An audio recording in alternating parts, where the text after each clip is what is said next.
So I'd like to call to order the meeting of the District 200 Pool Site Committee on Monday, December 15th at 7:03 p.m. And ask Gail to call the roll, which, so that everybody knows, will include 2 members who are traveling on business and will be on the phone. Here. Gail, you need to use your mic also, please. Mr. Kofsky? Here. Mr. Connell? Here. Mr. Croman? Here. Dr. Gevinson? Here. Dr. Lee? Here. Mr. Saltzman? Here. Mr. Stelzer? Here. Mr. Krasik? Here. Ms. Roberts? Here. Ms. Gaida? Here. And Mr. Weisglass? Here, thank you. Okay, just the housekeeping is that because Tom Kosky and Steve Gevinson are on the phone, it becomes even more important that we use the mic. So if everybody could make sure they're on and bring them a little bit closer, that would be terrific. We also know that 2 people are on their way, Chris Ledbetter and Chris Meister. I don't know what it is about Chris's that are late tonight. Kathy Yen may get here. She's wasn't sure, didn't think it was likely actually. And then I think just Stephen Schuler is the only one who's definitely not coming. Is that right? I heard that he and I spoke together. He's ill. Yeah, he's not feeling well, so he's not going to make it. I had gotten a text about that. So let me find my agenda, but let's start with approval of the minutes. We posted the minutes from the November 17th meeting this morning. As I've said a couple times, we're moving very fast on this committee and doing our best to get minutes up. Meetings every week of this intensity are hard to capture. So for those who want to see what's going on, we are videotaping everything, and it's all gets up on the web pretty quickly. But at the moment, for approval. And could I have a second? Second. And are there any comments on these minutes? All in favor of adopting the minutes? Say aye. Aye. All opposed? And now I would like to move to visitor comment. Gail, is anybody signed up? Yes, the first person is Jason Aspen. Thank you. Please say your name and your address, and please keep your comments at 3 minutes or under. Certainly. Thank you. Thank you. My name is Jason Aspen. I live at 1749 North New England in Galewood, just north of Oak Park. My daughters have been swimming for the top swim team for the past 6 years. My wife and I have been the volunteer meet directors for the team for the past 4. Wanted to let you know that as a parent, we signed our daughters up for swim lessons so that they could be better swimmers than their mom and dad, living here near Lake Michigan. We wanted to make sure they could enjoy all the activities that the lake has to offer safely.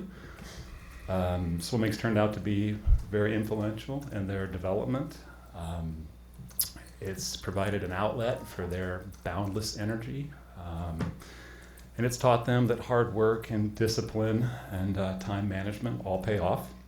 As our daughters are nearing high school age, we're considering moving to Oak Park, and we're keeping an eye on the future of swimming here at OPRF. As the TOPS meet director, I wanted to let you know that we host 3 or 4 dual meets here at the high school each year. A dual meet's exactly that. It's a swim meet between 2 teams.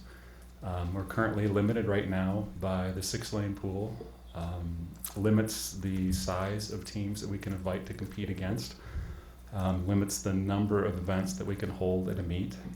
We're also restricted by the size of the balcony and the number of parents that can attend the meet, and the number of teams that we can invite. We're excited that you're considering a new 50-meter pool here.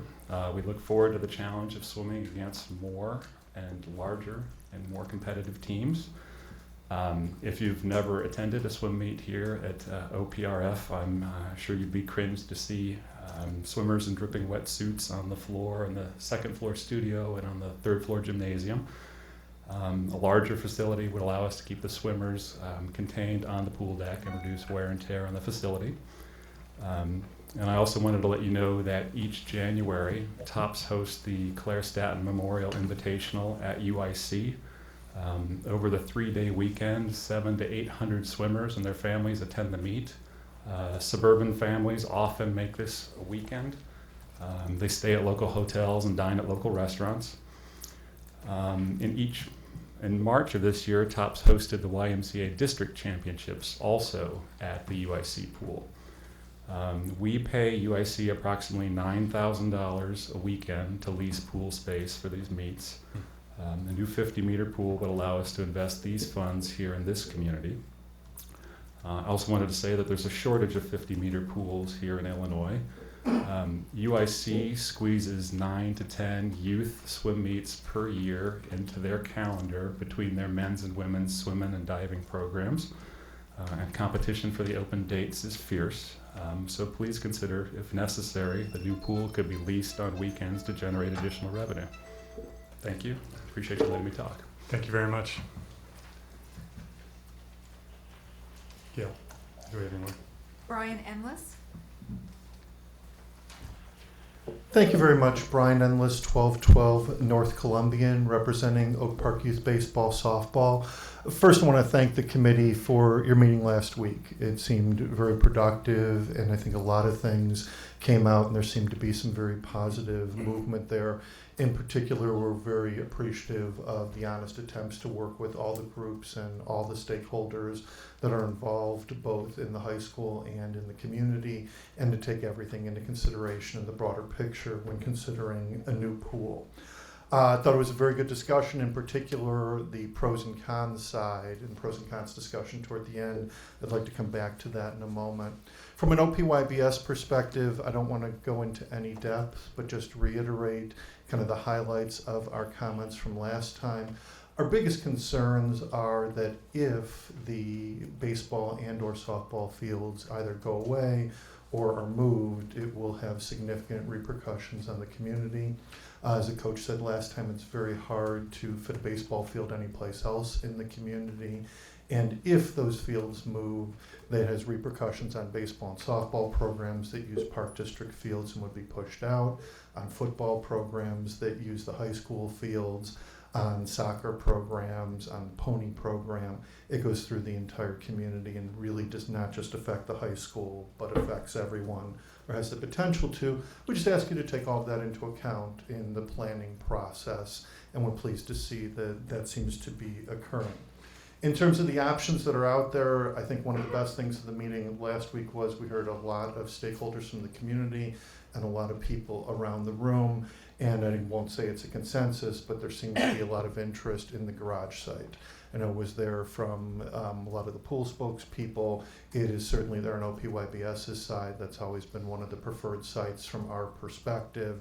And by that I do definitely mean garage with parking, because not only do we have to have a win for the pool and a win for the people who use the fields, we need a win for the community and the staff and faculty that park also, and we need to be able to cover that if that parking garage goes away.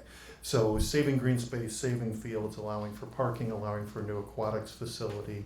We hope all of those things are things that are still taken into consideration, and consider the garage site to be an excellent option. Remind everyone of the discussion last week. The best part of the pros and cons from our perspective was there seemed to be a clear list of a lot of pros for the garage site and a few pros and mainly cons for the other potential sites. And we certainly hope that you continue to take those thoughts into consideration as you continue your deliberations this week. Thank you very much. Thank you very much. John Carmody. I'll defer. We are not going to do comment at the end tonight as we did last time, so if you'd like to make your comments, please make them now. The comments made by the prior speaker covers many of the comments that Pony League would make, and there's no reason to repeat those. I appreciate that very much. Appreciate your patience and working through Yeah, I appreciate that. Thank you. No one else has signed up. Is there anyone else who would like to make comment? Ian, please.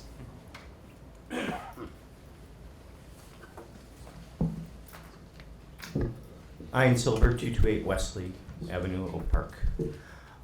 Basically, a lot of what baseball said, as a swimming parent and baseball parent and soccer parent, I think we did come to very much a consensus that the parking garage is probably the best site and the only reason to put a baseball field or something in another site would be, as baseball head coach said, it would be to make a better facility that could be used more, like an artificial field. In fact, even if we build on the garage site, I would ask the board, they should probably still look around for a place to build an artificial turf field that could be used for baseball, because you lose 20, 30 days to rain and just messes up everything. So long-term planning is the way to go. You guys have put a lot of time and effort. In the very first meeting, I asked you guys to think boldly, and it looks like you guys are moving towards that and maybe coming to that final decision to really make us a world-class and facility in this area. So thank you. Thank you. And anybody else? Okay, thank you very much. We're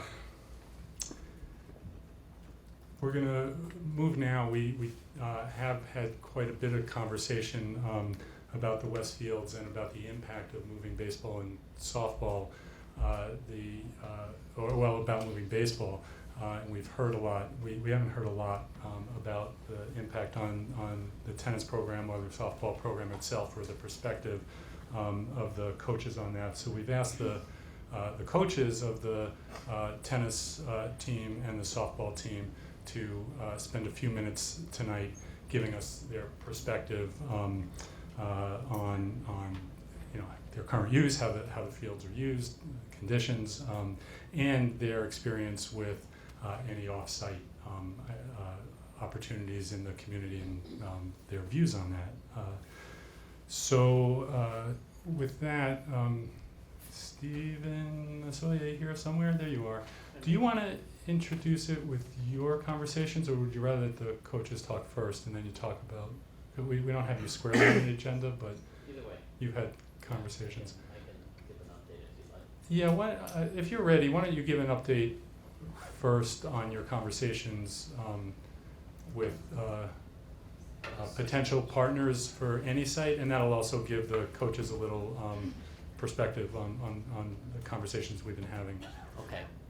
This would be an update, Stephen Isoya, by the way, so we have it on the record. This would be an update in regards to last week. Had briefly talked about what some of the discussions that we were having with other organizations about sharing space or what can be found out there. I've spoke to quite a few places, and probably the areas where we seem to get the most traction and potential to be able to have some sort of agreement to work with would be the Oak Park District, the River Forest Park District, and also conversations that we're having with Triton. So in talking with the Oak Park District, we already know sort of what the limitations are for baseball, and we've heard those particular discussions. We also know the limitations in regards to softball. So for baseball, it was the fact that it would have to be over at Lindbergh, and we've through the conversations here, for those of you that haven't been here, we recognize the fact that it would limit the amount of baseball that could be played there, because we currently use it, and so to put all of our teams there, it limits the space even more. A varsity field requires a fence and takes up more space. In regards to the softball, we know that the softball fields are the heavily used through the community because of the fact that it's used by all ages, from the very youngs to athletes to what we would hope for would be for us, and then also to the adult leagues. And so that is, we know that. In terms of tennis, we started talking to them in regards to what we could do with the tennis courts. There's the potential. Their largest court, the largest number of courts that they have is at Taylor with 6. And then after that, it starts to get down. There's, I think it was Maple has 4, and then a variety of others have 3 or so. And I did talk to them to see what would it mean and what could it look like in regards to if we were to look for enough courts to be able to do to have our practices on 2 sites, no more than 2 different sites, and also what would it mean if we were trying to figure out how to do matches. Tournaments are a completely different story, and it has been already for our school in terms of the various places that we would have to the various courts that we would have to gather for a tournament because it's so large. So there is still some talk with them, but that has probably a nice overview of how the activities would go. With River Forest, I have a further conversation with them on Wednesday. So I had a preliminary. We do know that they have courts over at Keystone. There are 6 courts that are there. They're in relatively good shape. They were designed for competition type play in terms of the size of them. However, what I have to find out from them more is about utilization, which I should also say we do know that the courts are utilized by various groups at Oak Park, and that would be a conversation we'd have to have with them about what that would mean in terms of the people that they're working with, the other groups they're working with. And that would be the same thing with River Forest. In regards to Triton, they are beginning as stages in talking about their athletic fields and work that they're going to be doing, a master plan towards their athletic fields. And so we're sort of at the beginning stages of being able to get into, beginning at the right time, I should put it, as we're finding out, to be able to have a conversation with them about how we may be able to partner with Triton College in regards to the renovation work that they may be doing with their master plan and their field. So we're going to begin a conversation with them. We are sending a letter that'll be going tonight to their board. So we anticipate at some point soon they will have their own conversations in that area. So those are the 3 hot spots, if you want to call them, that we've been talking to and working with that really have any potential for us to be able to figure out where to go. Thank you. Any questions for Steve on any of that? There's not from the audience, I'm sorry. Peter. Steve, did you have any conversations with City of Chicago Park District, the 6 courts at Columbus, right across Austin? I did have a preliminary a conversation with them, and those 6 courts, if we wanted to, we could continue a further conversation with them about the potential use with the Columbus Park 6 courts. Joe. Was there a conversation with any of the private entities, such as the private tennis clubs or the YMCA, about this? I did not have a conversation with the Y, I'll say right offhand, but I did talk to all of the tennis clubs. Many of them love our school and can work with us on a temporary, but when it becomes a permanent, it does make it a little more difficult for membership. And there were a lot of complicated there in the clay courts at the Oak Park Tennis Center. There are indoor courts and the problems of indoor-outdoor, and Coach Gluzo will probably talk about that also. I just want to go to the phone for a minute. I know Tom and Steve are on the phone. Steve, I'll start with you. Do you have anything you want to add to this?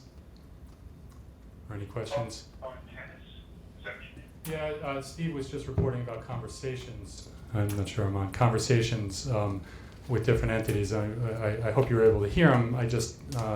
I know you've been thinking about it. I just want to see if either of you has any questions. yeah, I mean, I was not aware of the Triton conversation, and I'm curious about what are the possibilities that we're thinking about there. Is that exclusively tennis, or what exactly are the discussions about with Triton? We know that they have an athletic field, they're working on an athletic field master plan. So I think we would start with whatever we can in terms of the discussion to see what they're building.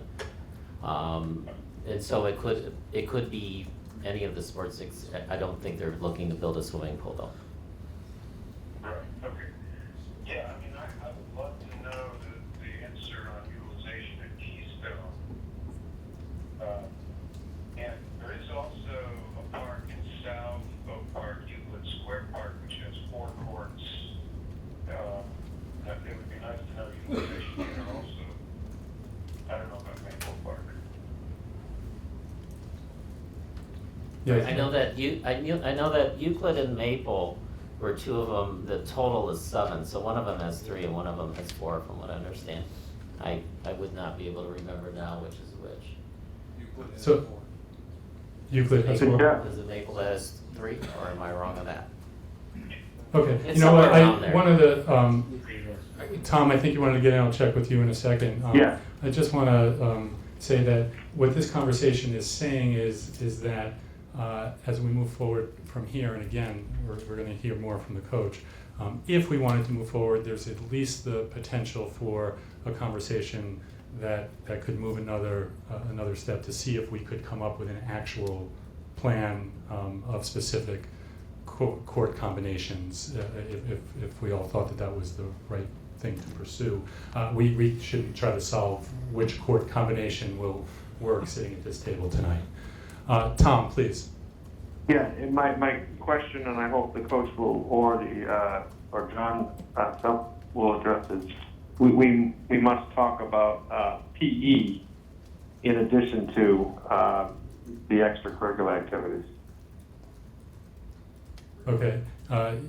Yes, that's right, Tom. Thank you. And if when we come back to discussing whether we want to keep this option open and pursue it, the question of PE is an important one in this particular conversation. We're talking about the possibility.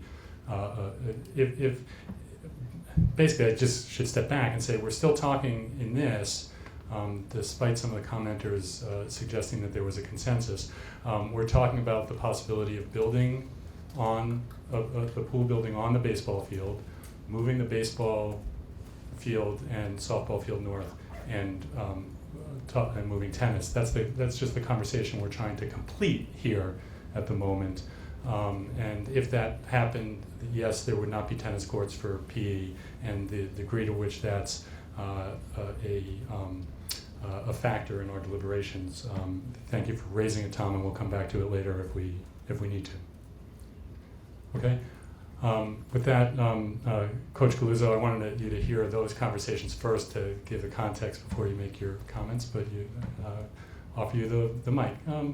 You can do either one. If you want to sit at the table, if you're more comfortable, come over and get a mic, or you could stand up there. Whatever it's your call, wherever you're more comfortable.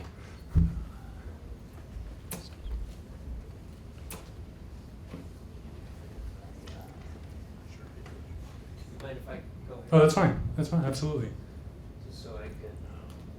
Just turn down Chris Ledbetter's name so that when people are looking at the videotape, they don't think you're Chris. I am. Oh, and turn on the mic, please. And turn on the mic. Okay. All right. Thank you. Put this over here. All right. Thank you for the opportunity. I have been keeping track of. I don't have. How much time do I have? How much do you think you need? 3 or 4 hours. Yeah, 5 or 10 minutes would be great. I feel like I need 3 or 4 hours since everybody else has had some time, and this is really, I got a chance to talk to you and Dr. Sawyer the other day, and Todd, but we've kind of been outside here because we have, I mean, I've been keeping track. I mean, don't misunderstand. I've been keeping track of what's going on. But since we circle back around to our space out there, I'd like to make a couple of points and then a couple of more points. And believe me, if anybody has questions about what I say right here, and it may be blunt and I may, I don't know if there'll be a feather or two that flies here, but right now in our tennis program, we have 50, this past season, we have 52 girls, which was up just a little bit over the past 5 or 6 years. We've been in the high 40s and 50s. We had 42 boys in the spring semester. Last year we've been in the mid 40s and actually there was a period of time when we were up to 50. Our peak for the boys was about 58 in 2007 or 8 when we were really growing in the area. In terms of tennis, we have 2.5 stipends. That means we have 2.5 coaches. Now, we don't actually have a half a coach. We have a full coach who gets a half a stipend. But that does mean that there's a limit to what we may or may not be able to get done. We have 3 volunteers that give us their time. which allows us to deal with the numbers that we have. These numbers are going to go up. I've seen speculations about the community. I've seen 4,000. I don't know if that's even realistic, but at some point it's going to go up. Therefore, our numbers are going to go up, and based on what's going on in the community with our programs, with our summer programs for tennis, and in the area generally with summer programs in the city, in Elmwood Park, and in western suburbs, I believe that the tennis participation is going to go up, or it's going to hope to go up. Whether or not we can take care of those kinds of numbers is the question. Over the past, I guess I should start out with the history here. Those courts that are on the northwest corner of the campus have been there since approximately 1940. I shouldn't say the courts have been painted a number of times and they've been redone and everything else, but the cement block underneath them has been there since about 1940. You can confirm that for yourself by taking a look at some old yearbooks and seeing the pictures that they took out there.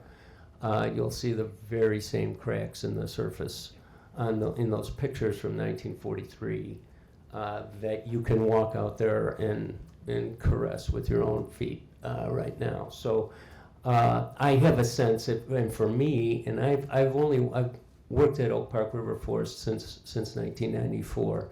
I have lived in the area since about 1975, and I have a crazy kind of deep sense of that historical perspective, and so I had to bring that up because things like that matter to me. Sorry for wasting that minute for you. Between 1938 and last month, the boys team had 11 state champions, 9 second places, and 6 third places, in addition to multiple singles champions, doubles champions, and the top 6 placers in state tournaments over that time period.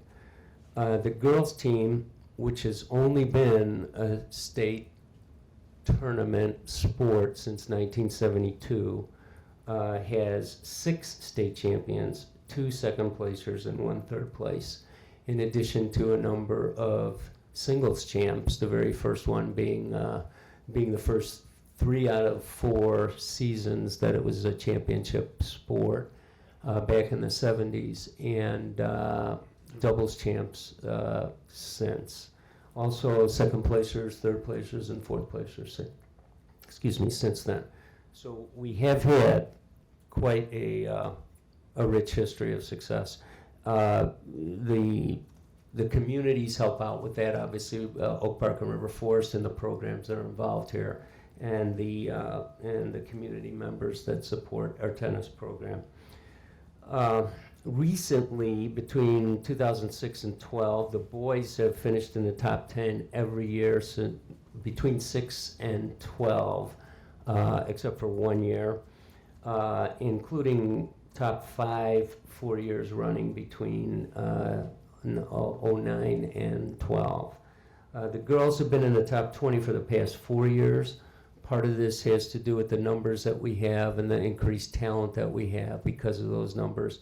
And part of it has to do with the fact that, and I'll say this without any wry sense, the coaching that we have, which is not me necessarily only. We have an incredible staff of coaches in terms of the paid people and the volunteers who help us out.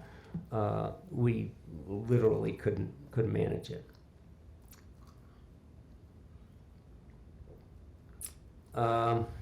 There are 8 courts on this campus. As I stated, the northwest corner of the campus has been tennis since 1940. We use 2 courts at Scoville during our practice season, and we are able to do that because the Park District lets us take 2 courts at Scoville. I'll make a comment later on about what we can do with the other court space, but I want you to understand that dual matches at the high school for tournaments and IHSA events. We frequently use Taylor Park and we frequently use Keystone Park. These are on an as order basis, and we're allowed to do that because the Park District helps us out occasionally. High school competitive matches are typically played outdoors on hard courts, except when weather necessitates, and we clearly prefer to practice outdoors. Indoor solutions, and I may make a comment about this later, are good for emergency situations. They're not competitive. They're not for competitive events, and and realistically, the state doesn't want us to play indoors.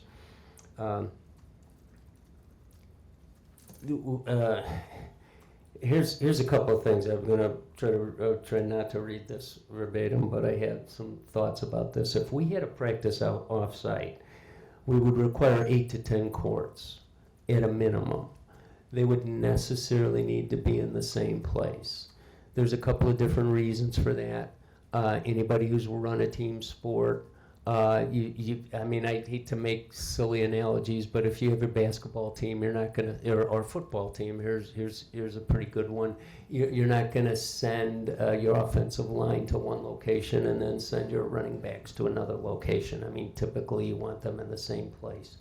You're usually not gonna want to split up your team. If we have a varsity and a JV team, we like to have them in the same place so we can do similar drills, so we can do similar operations. So occasionally we can bring somebody up to the varsity for drills that they may benefit from.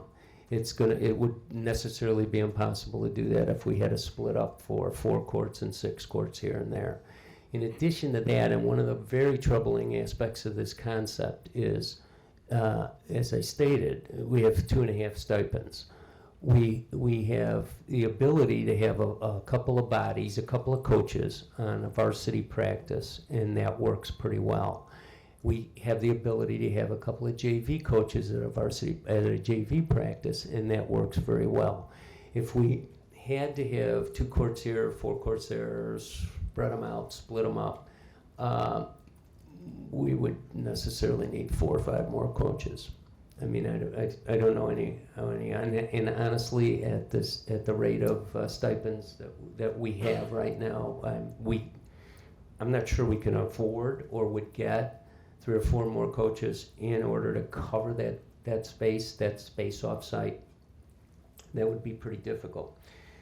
One of the things about being off-site, and I can say this from my own experience, and I think that if Chris were here and Mel's over there, and he'll probably say something similar.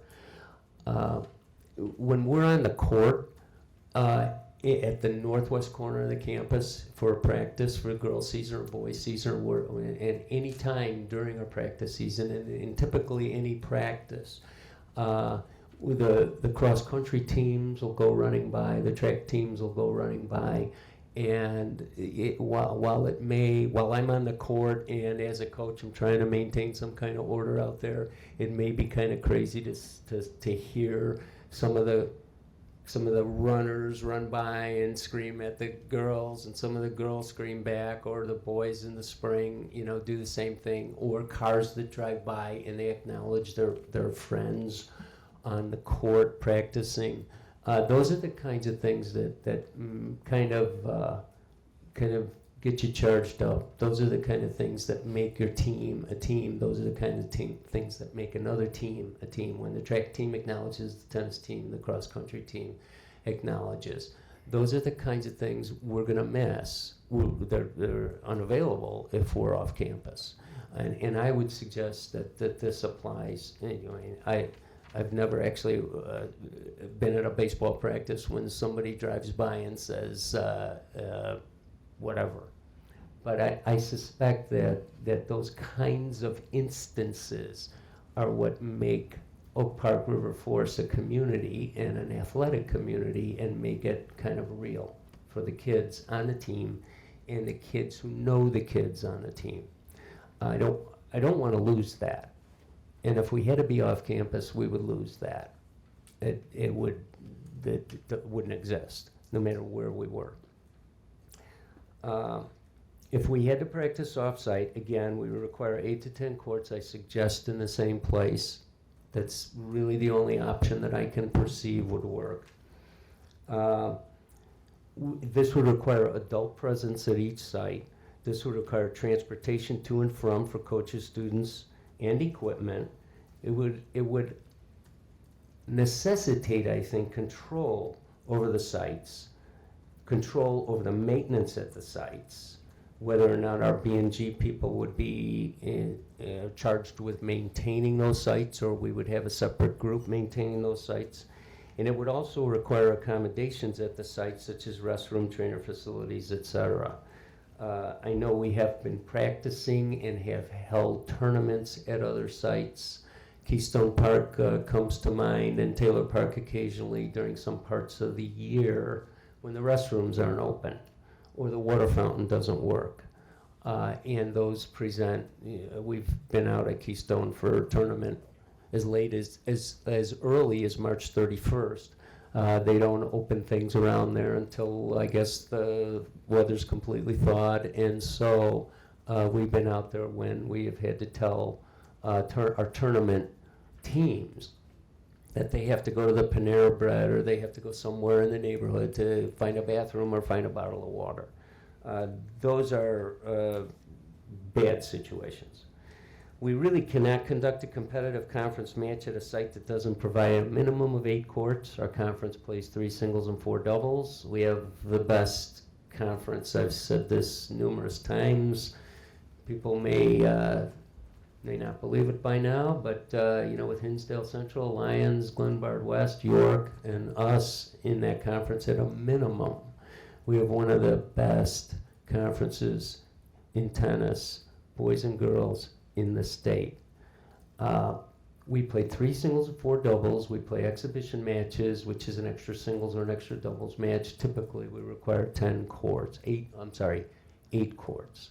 Hinsdale Central has 9. York now has 12 with their off-site facility, which I can talk about later, but it works for them. The Downers teams both have 10 courts. Glenbard West has 8 courts, and the Proviso West has 10 courts. So we're actually, us and Glenbard West have the lowest number with 8 courts in the conference. In addition, without a secure and stable site, we would no longer be able to host IHSA conference or season tournaments, effectively diminishing our program. It's very difficult. I can't see hosting a sectional tournament at 6 or 8 different sites with 3 or 4 or 5 courts at a site. That would present problems. Right now, we're able to host our sectional tournaments because we have the 8 courts on our campus. We get to use Taylor and we get to use Keystone for the one day that we need those.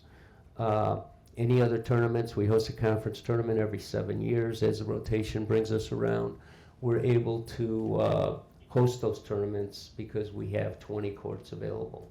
Coach, could I interrupt for a minute?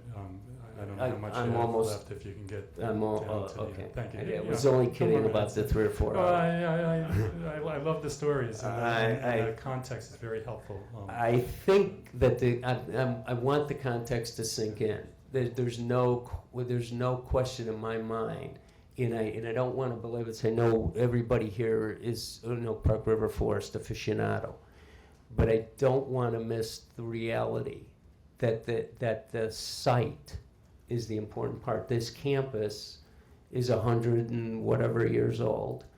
The only time they blocked up, there were 2 periods of time, if you guys have ever seen the pictures, the photos, there were 2 periods of time when they took up green space.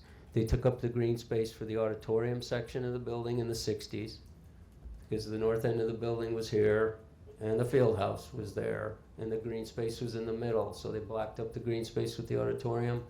The other time they took the green space was for the parking garage. All right, that's really, we have a little bit more green space left. I don't think we should lose the green space. I want that to be understood. The last thing that I was going to mention, and I know that Tom Kosky mentioned it, there are 8 sections of PE. 8 sections of PE for the first quarter and the fourth quarter when they're able to be outside. There are 32 to 36 kids registered in those sections. Every period, there's 32 to 36 kids outside playing tennis in the first quarter and the fourth quarter. That would disappear. So functionally, as a PE elective, there would be no tennis as a PE elective. So, I mean, the short story for me is, you know, with that, diminishing that as an opportunity and having a site off campus where we would have to be shuttling literally, I think it would damage our program. If there's any. Yeah, thank you. Let's just look around and see if that was very helpful. Thank you. Does anybody have any specific questions or clarifying questions? That's great. Okay, good. That helps us very much with this ongoing conversation. And so I'd also now like to ask Coach Kolbus, am I saying that right? Good. To give us a little perspective on softball. We've had more conversation about the impact on the community, but we'd love to have you take a few minutes to give us your perspective.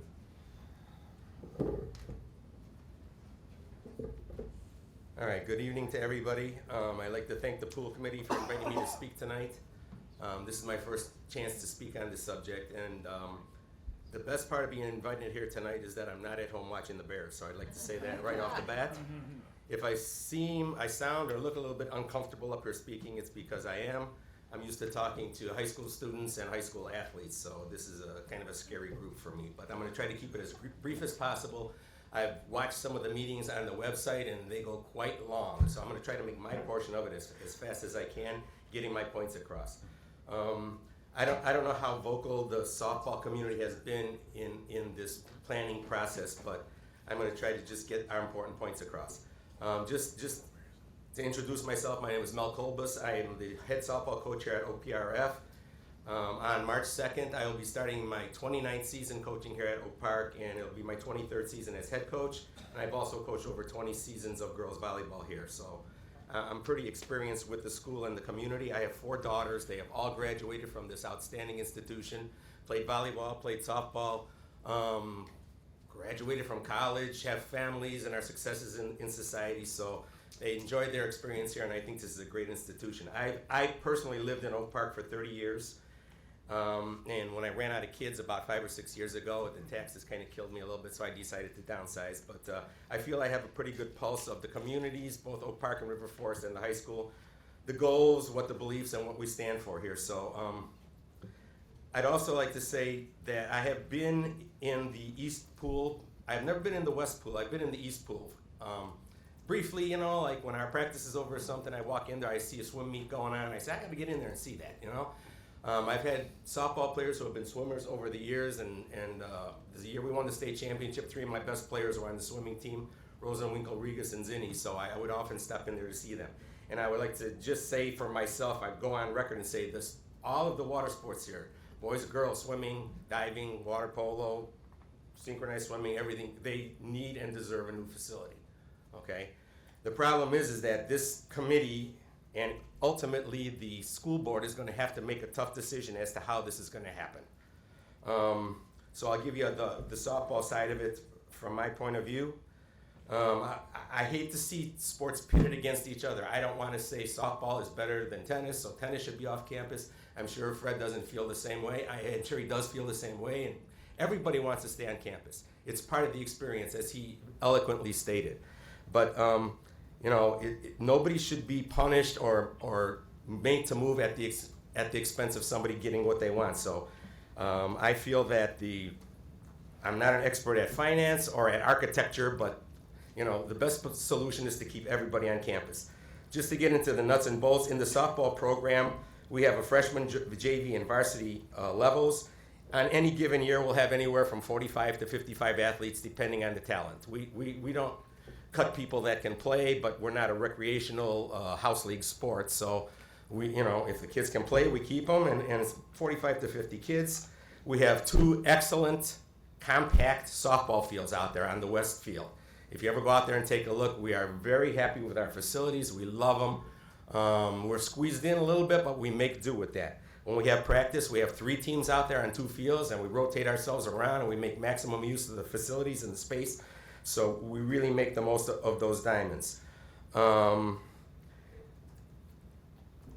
The 2 words probably most used when I've been watching these meetings is green space, and rightly so. I'm not going to over abuse that. But if we do lose those fields, they're gone. That's been said many times. The gym classes have softball classes also, and I've seen people out there just enjoying the green space, flying a kite, playing frisbee, people walking hand in hand out there, So losing that, taking some of that away would be a real loss for just about everybody in both communities. If we are forced to move off of our facility, some of the things that we will lose is we will lose our 2 fields, obviously. Any place that we would be moved, we would have to, in my opinion, when I first started coaching here, the varsity played over at Ridgeland, which is across the street. So that's not very difficult. And yet, working with a partner such as the Park District made it extremely difficult. You're like a second-class citizen there. So if we had a partner with a Park District or something like that, I almost feel like Fred said, we'd almost have to have complete control over the time slots and the facilities and all those things that we have. Out here we have 2 great fields. We have ample seating. We have a batting cage, a permanent batting cage that we use constantly. We have a concession stand. We have a PA system. Jim Lefevre does a great job announcing our games. It's a great atmosphere out there. It's really fabulous. It's like going to Cubs or Sox Park to see a game. And we would really, really hate to lose that. I've had many coaches come, especially the first time they come here, and they say, gosh, your field is awesome, coach, and the atmosphere is even better. If you go out there, and we're also on the north end of the west fields out there, and if you go out there and you just are on the field and you look back by the old part of the building, the original part, it's just, which I think is one of the most beautiful buildings in the state of Illinois or the United States. It's just a great, great thing when the trees are all in bloom and everything. So we would miss that. We'd miss practice time. If you have to bus somewhere, we'd miss valuable practice time. Now we walk right out the back doors. We're at our fields. We get started 3:30, the absolute latest. If we have to bus somewhere, 15, 20-minute trip. If you've ever driven through Oak Park, it's the worst traffic in the world, okay? And we lose that practice time. We lose our home field advantage. We lose our fans. The parents obviously would still be there. Miss Aarons would be there all the time, but we lose our student fans. A kid that's here till 4 o'clock and is doing a project or coming out of a class, doing some extra work, they come out, they see a game, they say, well, I'm gonna stick around and watch this a little bit. This is fun, We lose the people that are just walking through. I had a gentleman recently tell me that when his kids were younger especially, he would take them on walks and they'd walk by the campus here and he'd see our softball games and he'd say, wow, he enjoyed watching our games out there. We just lose so much of the atmosphere. It would be a sense of isolation. Right now there are 14 teams in our conference and only York plays off campus. All of the other 13 teams play on campus, so we would join York in that isolation. I also was at a girls' basketball game. I talk really loud, I'm sorry. I was at a girls' basketball game last week and I was talking to our lovely trainer, Shannon, and she brought up a really good point. She says, if you have to have practices and games off campus, what does that do for the trainers? She said, you're gonna have to hire more trainers or get us jet skis, something from the space age to get us to all these facilities. So that's another thing to consider. The maintenance, Elvin and his crew do a great job, so I'm just going on and on here. But again, the best situation is nobody has to move off campus. How to accomplishment, I don't know. That's up to you people who are here are doing a really outstanding job. But the win-win situation for me is if everyone somehow, you work it out, can stay on campus, we can continue to provide the best experiences for our student athletes who are ultimately your children, and we can continue to achieve those things that are best. So that's about all I have to say. I think it took about 7 minutes. So if anybody has any questions, I'll be glad to answer them. And Thank you for your time. Terrific, thank you very much. Any questions from anybody on the committee? Tom and Steve on the phone, anything that you'd like to ask? Just real quick, how far, Hold on, do you know how far Elmhurst is offsite? Are they playing up at They play at the junior high. Barron's? Barron's, no. no, that's York that plays at Barron's. You said York is offsite, right? Yes, York. What's his name? Brian Junior High. Brian Junior High, yeah, it's on like St. Charles and a little bit west of York. All right. Many times when we go to their Okay. field, Okay, we thank you. beat them there. You know, we take the bus from here, we get to their field, and they're not there yet. They're just getting there, and it's just not a good situation. Okay. for them. That's fine. I Thanks. know Barron's is a nice facility with lights. Yeah. Steve, did you have a, Yeah, I have a question about softball utilization off-site. We heard a lot about tennis, but I understand all of the disadvantages that the coach just talked about. But would it be possible? Are there fields that we could transport kids to where they could practice? I'm going to just reflect the conversations we've had before about that, which is that it's both our teams, our 3 teams, plus all the feeder groups that use our fields, and that the Park District fields are already overutilized, so that there, in our conversations, there has been nothing identified that's an available field. So utilization it sounds like a huge problem for softball. That's correct. We're at maximum. Yeah. When we play a game, we got to rush to get our stuff out of the dugout for the next group to come in there and use it. And it's usually the house leagues, and God bless them, that's our future. So I encourage them. I say, come on in, guys, hurry up, let's go, let's get this going. They're at maximum usage. The feeder Great. programs. Steve, could you hear that? No, I didn't. Yeah, okay. You need to be back at the mic. The coach was just saying that we're at maximum utilization, and even on our fields, we're rushing kids to get off at the end of a game because somebody's always coming on to play. Yeah, the feeder programs, the house leagues, and then our travel program, basically the windmills. I mean, that's our lifeblood. That's what supplies us with our players. It's really hard to train a pitcher how to pitch when she comes in as a freshman. She has to be pitching since she's 10 years old. And to displace those people and make them find other facilities, they're not going to find anything in Oak Park or River Forest that's not already taken. And it just would almost put a dagger in the heart of our program. I mean, we'd really be putting behind the 8 ball if that happened. So it would be very brutal for us. Great, thank you. Just one other comment. Softball would be further complicated because you have a large adult population that plays softball that uses those same fields. Yes, they do. That's right. Okay, I'm going to thank you both for coming. It's I think we've now had the full picture of everything that goes on those fields. I'm sure we're missing something. The kite community hasn't talked yet, but with that, I'd like to move us on to begin talking about the garage site and invite Rob and Patrick from Leggett to update us on the work that's been going on since last week. I must say that as those of you who were here last week know, we did the flip chart work and we did pros and cons, and then we did a list of additional information and things to do. And when we made that list, it was quite a long list, and we think we've integrated most of it into the presentation tonight. But I want to just thank again the staff.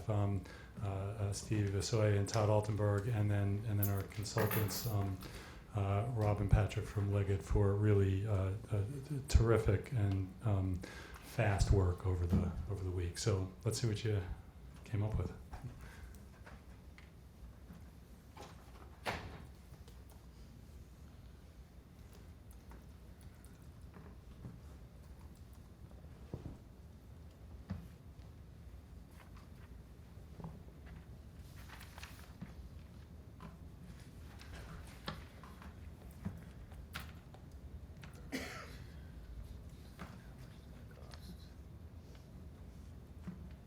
Technology a chance to plug in here.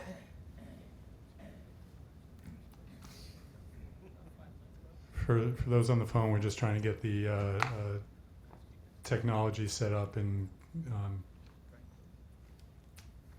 something's going slowly. Just trying to retrieve all the files. 'cause they're- Okay.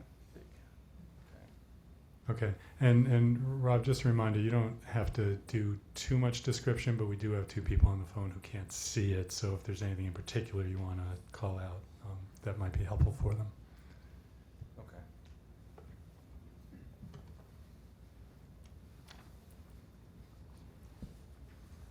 I guess to begin, so we started looking at the parking deck option last week, and we looked at a couple of variations. So this is the axonometric sketches that we presented last week. So if you remember, there were two options. Option 2B, which had the pool level and above grade, and then one level of parking at grade, and then another level that went below grade. And forgive me, the graphics are catching up. And then we had a similar scheme, option 2C, which included additional parking. So we went further underground to add additional parking in that option. And if you'll bear with me for a second. So in these two options, respectively, 2B on the left, we had 158 parking spaces, and 2C on the right, we had 211 parking spaces approximately accommodated in these options. Since that time, we looked a little harder at the cost, and Patrick will comment on those. But we also looked at two additional options, which sought to reduce the overall parking count and reduce the cost a little bit. So these are the revised options, again, with 2B on the left and 2C on the right. In 2B, basically what we did is we reduced or eliminated the lowest area of parking. So in 2C, you would enter from the Scoville side, and there'd be one ramp of parking. That lower level would be eliminated. And then with option 2C on the right, same thing. There would be, you'd enter from Scoville, go down a ramp to a lower level, but there would not be an additional ramp that goes further. And those reduced counts were, I'm sorry, I gave the wrong numbers. Option 2B was 158 parking spaces that I presented, and option 2C was 211. So with the revised versions for 2B, we went from 158 to 113. And with 2C on the right, we went from 211 to 185 parking spaces. So we're still looking at the entrance to the parking lot and all these options at grade, with the pool being above ground. And then parking below grade, at or below grade. So any questions on those? Why do we need to have the slope? Is there a reason why we just can't have a flat deck versus excavating down? One of the challenges was the ramping. If we had a flat deck, we would have to have outside ramps, and the ramps would either need to be in the alley or within the footprint of the parking deck. We felt that this was the most efficient use of space underneath the volume of the pool, where the ramping could somewhat follow the slope of the pool, and the ramp would be internalized, I guess. Okay, so the ramp is following the depth of the pool, essentially? Correct. Okay. We've looked at this a couple different ways, and of course, anytime if you zoom into the section, Rob, I think it's probably the best way to see that. You can see the shaded area is the pool basin itself, with the 7 foot on one side, about 14 feet deep on the other side, on a long course pool. And by utilizing that slope, allows for a consistent depth of the parking, and then minimizes the square footage. And then that ramp is doing double duty. We're parking on a ramp, and we're also moving vertically on a ramp, similar to the way the parking garage is laid out today. So that is the most cost-effective layout that we've been able to define for this.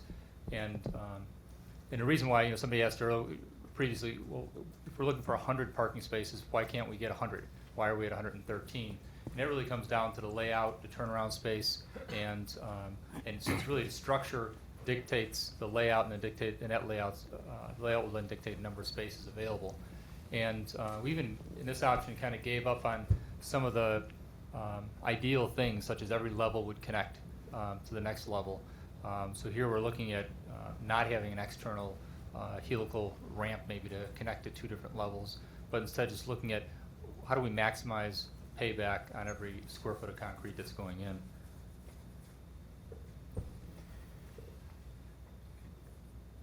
So any other questions on the differences between the 2 layouts? I'm really happy to see you took the entrance off of East Avenue out. Yeah. Since that's a huge pedestrian congregational area. Thought that was a Yeah, health we and safety studied the, nightmare. I think more than likely a right turn in on Lake and a right turn out on Lake makes the most sense. But anything we can do to free up our understanding is the traffic at the end of an event on Scoville would be the impact, the greatest impact, and we want to be able to break that down as much as we can. You know, right now what we're doing is trying to just get a layout that we believe would work at a conceptual level. Unfortunately, to prove that it works, we have to get to this level of diagram. So we're really doing a lot more work to get there. But this, through the actual process of design, we'll be able to vet this out, meet with the village, understand how to maximize that. So 113 is just an estimate. It could be a little bit less, could be a little bit more, depending on the benefit of the layout. Here we're trying to really get to big picture. How deep do we need to go, and how much area are we going to be impacting? So here, if you look at the section, we're really not going very deep at all. This is the concept of pushing the pool up and having as little undercut into the earth as possible. So Rob, if you could just trace the grade level line. So really that's the area of excavation that we're doing in this option, because we're raising the pool up, the pool out of the ground, raising the parking as much as we can out of the ground. So that's the 2B revised. The 2C is, what we're doing is just taking and just going 1 level deeper. And so the area that's underground is roughly 10 feet deep by the area of the entire pool structure. And this is probably a good point to, when you start to study the further costs, and that's probably what I want to go into next. The pool building, we mentioned this last time, but I don't know if it was very clear. The pool building, if we're going to place it above a parking structure, gets a little bit bigger than what we presented last time. So previously we presented a pool that was roughly about 49,800 square feet. In this option, the pool building grows a little bit because now we got to place it over the structure of the parking. The parking structure is dictated by the depth of the parking, depth of the aisle, and so there's about a 4,300 square foot increase in the pool building itself. You know, we'd see that maybe in the deck. You'd see that a little bit in some of the ancillary spaces. So it's usable square footage, but we can't be as efficient with the pool building once we say we want to place it over the top of the parking structure, because the structure has to come up in certain places to be efficient. You can always, I think everybody knows we can cantilever structure in certain ways, but when we're looking at this amount of weight and the pool, we want to be as efficient as possible to bring those weights down to the foundation in the simplest way possible. Same thing with if you imagine a snow load on top of the pool roof, we want to bring that over and down as efficiently as possible. Would that be for both option 2C and 2B? Yes. Okay. So in all these options, so when you start to analyze the square footage, the question would come back, well, why is the pool bigger if we're going to put it over the parking garage? And I just wanted to put that up front. So it's about 4,300 square feet, and it equates to about $3 million in costs that needs to be accounted someplace. And it's not unusable space, but it's inefficient. So the pool width becomes a little bit more than we need. Again, that can be fine-tuned as we go forward, as we're working with a structural engineer and really understand the columns. Are the columns going to be 2 by 2? Could the columns be 18? Could we narrow the columns by a little bit and start to tighten that up? But that's going to come. That'll come later. So Can I ask you a question? So, in the 2B scenario where the excavation is relatively minor, I get why you stayed underground. In this, why can't you just pull that whole thing up above ground and you enter that parking at the lower level and ramp up to it, and you've just made your building a story taller? At a certain point, we're not able to. How can I explain that?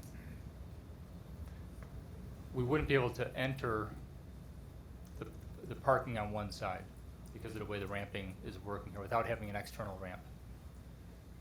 You couldn't spin the pool We could.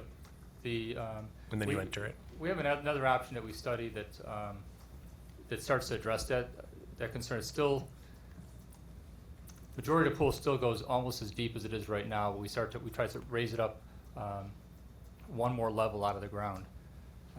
Rob, maybe look at the, After the meeting last time, we had that conversation of in-the-ground cost versus skin cost, and I get the 2B, because that makes sense to me. You have the one level ramp, and I'm gonna dig it underground, but this, you have a full level all the way across. I don't understand why you're not just pulling the whole building up out of the ground. so here, turn it, And it's probably some obvious thing that I'm missing, but I'm missing it right now. it's hard to explain without the diagram. I feel bad for anybody on the phone right now, but the ground level right now, Rob, why don't you give us the ground level line in red? Yeah, I see that. So that's where we're maximizing the how much of the building can be above ground. Now, one of the things we want to point out is that because of the weather that we live in, and depending on soil conditions, it doesn't mean we're not going to have to excavate at all. Obviously, we got to put all the foundations and footings below frost. Depending on soil conditions, we may actually go deeper than that. So by saying that we're going down 10 feet, a good portion of that depth would be going down anyway because of the frost. But Footers for a giant heavy building, we get it. right. Now, if you look at where the entry is on the Scoville side, now if Rob was to take that and lower the ground line, we end up with a layout that we can enter at the lower level and go up, but we wouldn't be able to get to the ground, what's called ground level right now. That area there would no longer become parking, so that we lose the efficiency of that. So we have another option that we sketched up, but we haven't developed too much further, that actually would have entry on, one entry to one level on Scoville, and entry to the second level only off of Lake. And so it's really a takeoff from what Paul had mentioned after one of our meetings. So we studied that and laid it side by side with 2C revised, and we're seeing that the area and the cost is roughly the same, but it takes the idea of maximizing the benefit of pushing up without adding another driveway. Overall, the cost is about the same, so we didn't want to confuse things for today, but. Okay, so there's not significant cost savings pulling that building out of the ground, Well, even if you could find a design that made the ramping work. If you think, we've already, in 2B and 2C, we are pushing up out of the ground, because previously if you're going to design a typical pool building, you would have the water level is at grade. So Right. we pushed that up, and in this option, we're approximately between 60 and 64 feet above Lake Street, and so we're exceeding the height restriction on Lake right now is 55. So we think if we're 60 to 65, we think that's manageable. Potentially we get a variance for that. Going higher than that, we really need to be able to show some great benefit to the community overall. Well, cost savings, presumably. That would be And then obviously, yeah, the cost benefit. Okay. So in working with the CM, they were happy to see us not going deeper, because that starts to require deeper and more shoring and more water management during construction. But we also recognize that as we go up, we have more skin of the building that we need to enclose and beautify. So there's a little bit of a trade-off there as well. Okay. But good points. So when we look at the cost for each of these options, the base building, if you can imagine the building sitting on the plinth or the top of the parking structure, is roughly equal in each one of those options, and it carries with it a cost that's pretty similar in each one of those, inclusive of that additional square footage, the 4,300 square feet. So we're carrying a cost estimate right now, and this is consistent with the other numbers that you've seen, about $36.6 million for the pool building sitting on top of the garage site itself. And the additional square footage that I talked about adds $3.2 million, so we come to a pool building of $39.8 million. For which option? Well, that's before the parking part. For both 2B and 2C. Thank you. You're splitting out the pool and parking portions of it right now, Correct. right? Correct. So we haven't gotten to a total yet. Thank you.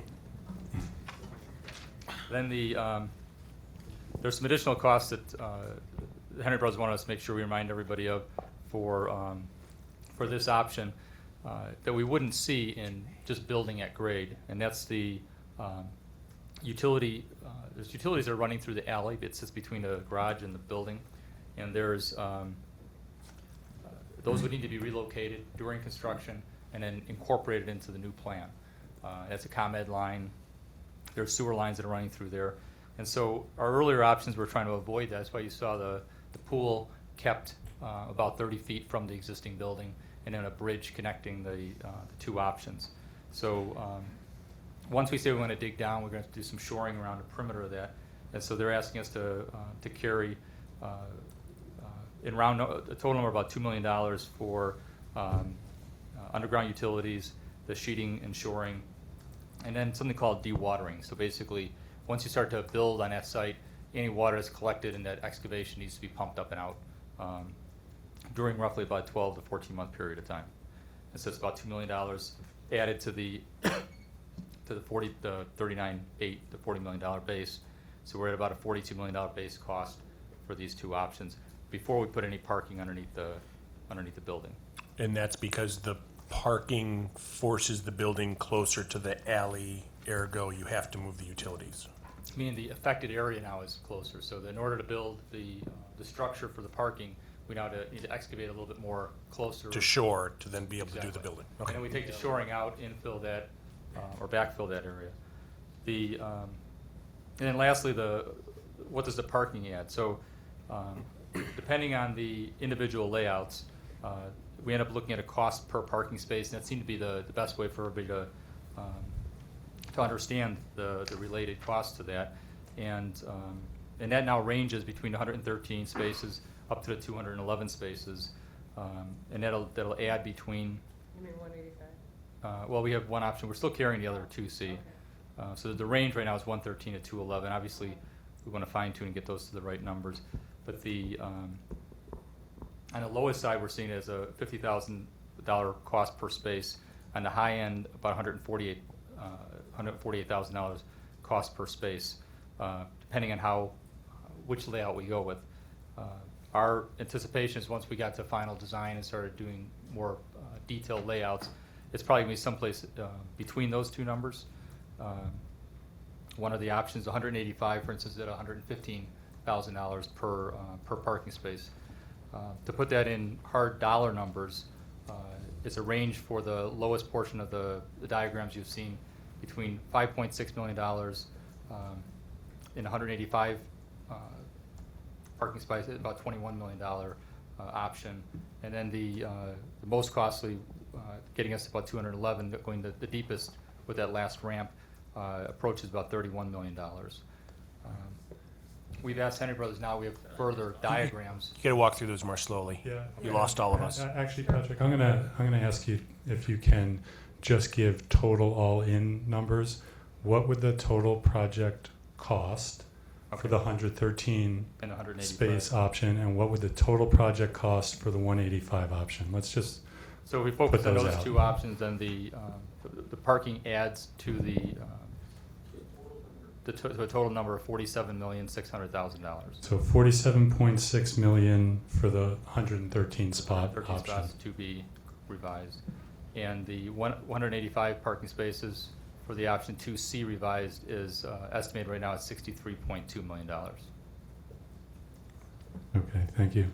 And can I also ask, just in our conversations at the end of last week, there was another option that had something in between that. Has that, there was a 158 spot option Yes, we were we're still talking about? maintaining that on our chart, and that right now is at the total cost of 53.3.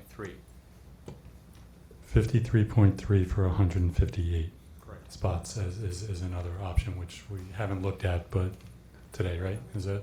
For 158 parking spaces. 53? Okay.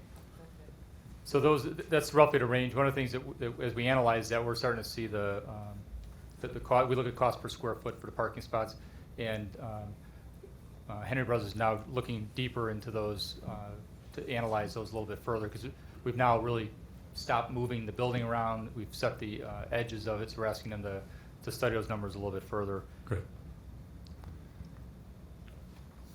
Okay, I just want to make one more comment about that. The cost per spot that we're talking about, that's a cost per spot over and above the fixed cost of $2.8 million to prepare the site. So, Correct. so it's, we've actually been debating a little bit Where do you during put the the 2.8? week about that what it really costs to build this building with parking on it, in terms of a per spot cost, which people were interested in the committee, and it's helpful. I think you need to take what the cost is if you weren't putting a parking garage there at all, compare that to the cost of if you are putting a parking garage there, divide by the number of spots you're getting, and that includes the fixed cost plus the marginal cost of that. And so, if the building, all of these has a purchase price built into them, right? Correct. As well. Yes. So, I think what you just said was that's one of the things we've been discussing with Henry Brothers, is there's certain items that are fixed. right. And there's certain items that are variable. So if we have, if we're gonna be dewatering a foundation for 12 to 14 months, that's a fixed cost.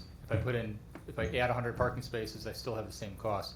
And so we've been separating fixed from variable, analyzing that, and then, but what I'm hearing you say is it still needs to be put back together again. Right, for- right. So I think that's very helpful from your analysis standpoint. From a bigger, community standpoint, what are we investing in and what are we getting?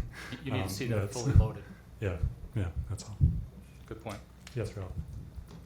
How can members of the committee get for ourselves the diagrams that have been put on the screen and the figures that you've been giving us? How can we get that electronically, each member? The diagrams, we made the last. Just these two sketches from diagrams.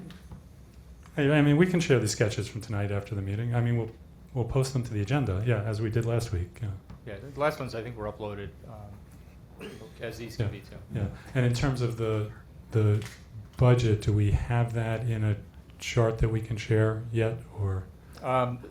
I have a loose budget, I have a chart right now that Henry Brothers shared with me, but we need to Okay. get that onto the overall summary chart. Okay, and that can we'll, be shared. we'll fine tune that in the next day or two, hopefully, Yeah, we expect and by be able to tomorrow. get it to the committee. But the big number, the big picture numbers are what we have to work with tonight. Yes, Tom? I was a little confused about the alley. I think last time we were talking about not touching the alley because there were costs involved in that. Does your proposal now take the space above the alley since you're already, so you could include, is there additional spaces maybe to be gotten at ground level or something? Could you talk a little bit about how the alley is going to be used? In Yeah, this? we spend a lot of time studying the alleyway and looking at ways of incorporating it. But it really becomes it's an important artery for maintenance of the building. And because of the utility and the location right now where the ComEd transformer is at, it's very costly to impact that. I think once a decision is made and we can sit with ComEd and really come up with what's the 20-year plan for power feed to the building, I think we might be able to come up with a more integrated solution. Yeah. But at this high level, we're being told, try to minimize the impact on the utilities and relocation of utilities as best we can. And that's why we're looking at options that maintain that distance. As we start talking about putting parking underneath it, that's where we start to impact it slightly. And at this point right now, Henry Brothers, we don't know exactly where each sewer line is at and where power line is at. So they need to carry an allowance to say if we have to move the utilities, there's a cost related to it.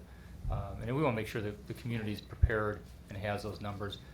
Ultimately, we would like to see it's integrated as much as possible. And in fact, one of the things we're asked to do is to talk a little bit how what would that bridge element look like and where would we connect the two buildings together? So, Rob, do you want to? Why don't we just wait on that and make sure everybody has their questions answered on this before we talk about the connection aspect? Anything else on anybody's mind, Peter? Well, just, back to the utility question, and that is, there is in fact a parking deck dug into the ground next to the existing alley that has the utilities into it, that they had to do shoring to dig the hole in the ground and lay the existing garage.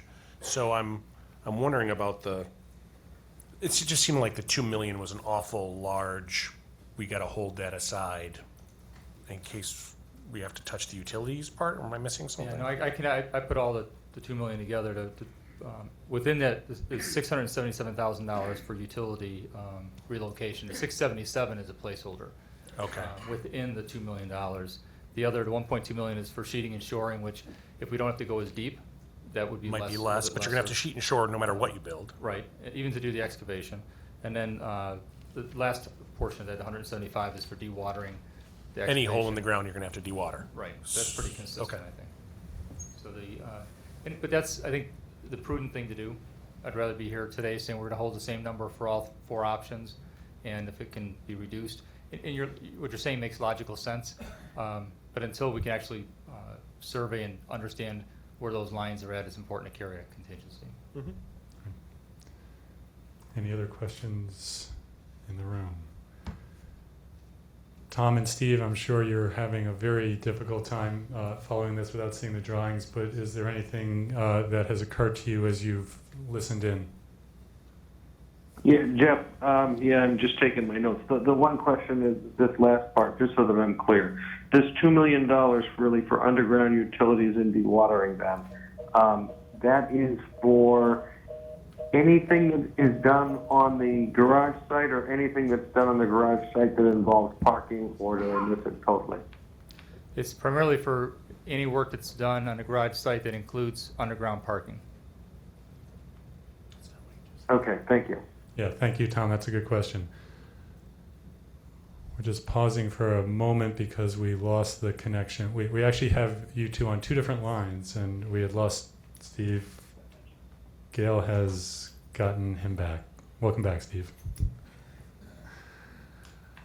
Okay, so yeah, we also asked you to talk about integrating it into the building and what that looks like at the second story, I assume. Okay, this is the parking deck site. Obviously, we're just talking about this. So you can see the orange rectangle represents the footprint of the proposed parking deck with the pool building on top of it. Where we talked about to date about connecting into the building is at the second floor. So you can see the orange bar here would be that second floor connecting link between the new building and the existing. When we zoom in a little bit closer to the floor plan, this is the floor plan at the second floor. So the 2 East Gym is located here. These are the girls' locker rooms that were just renovated, you may remember from your tour.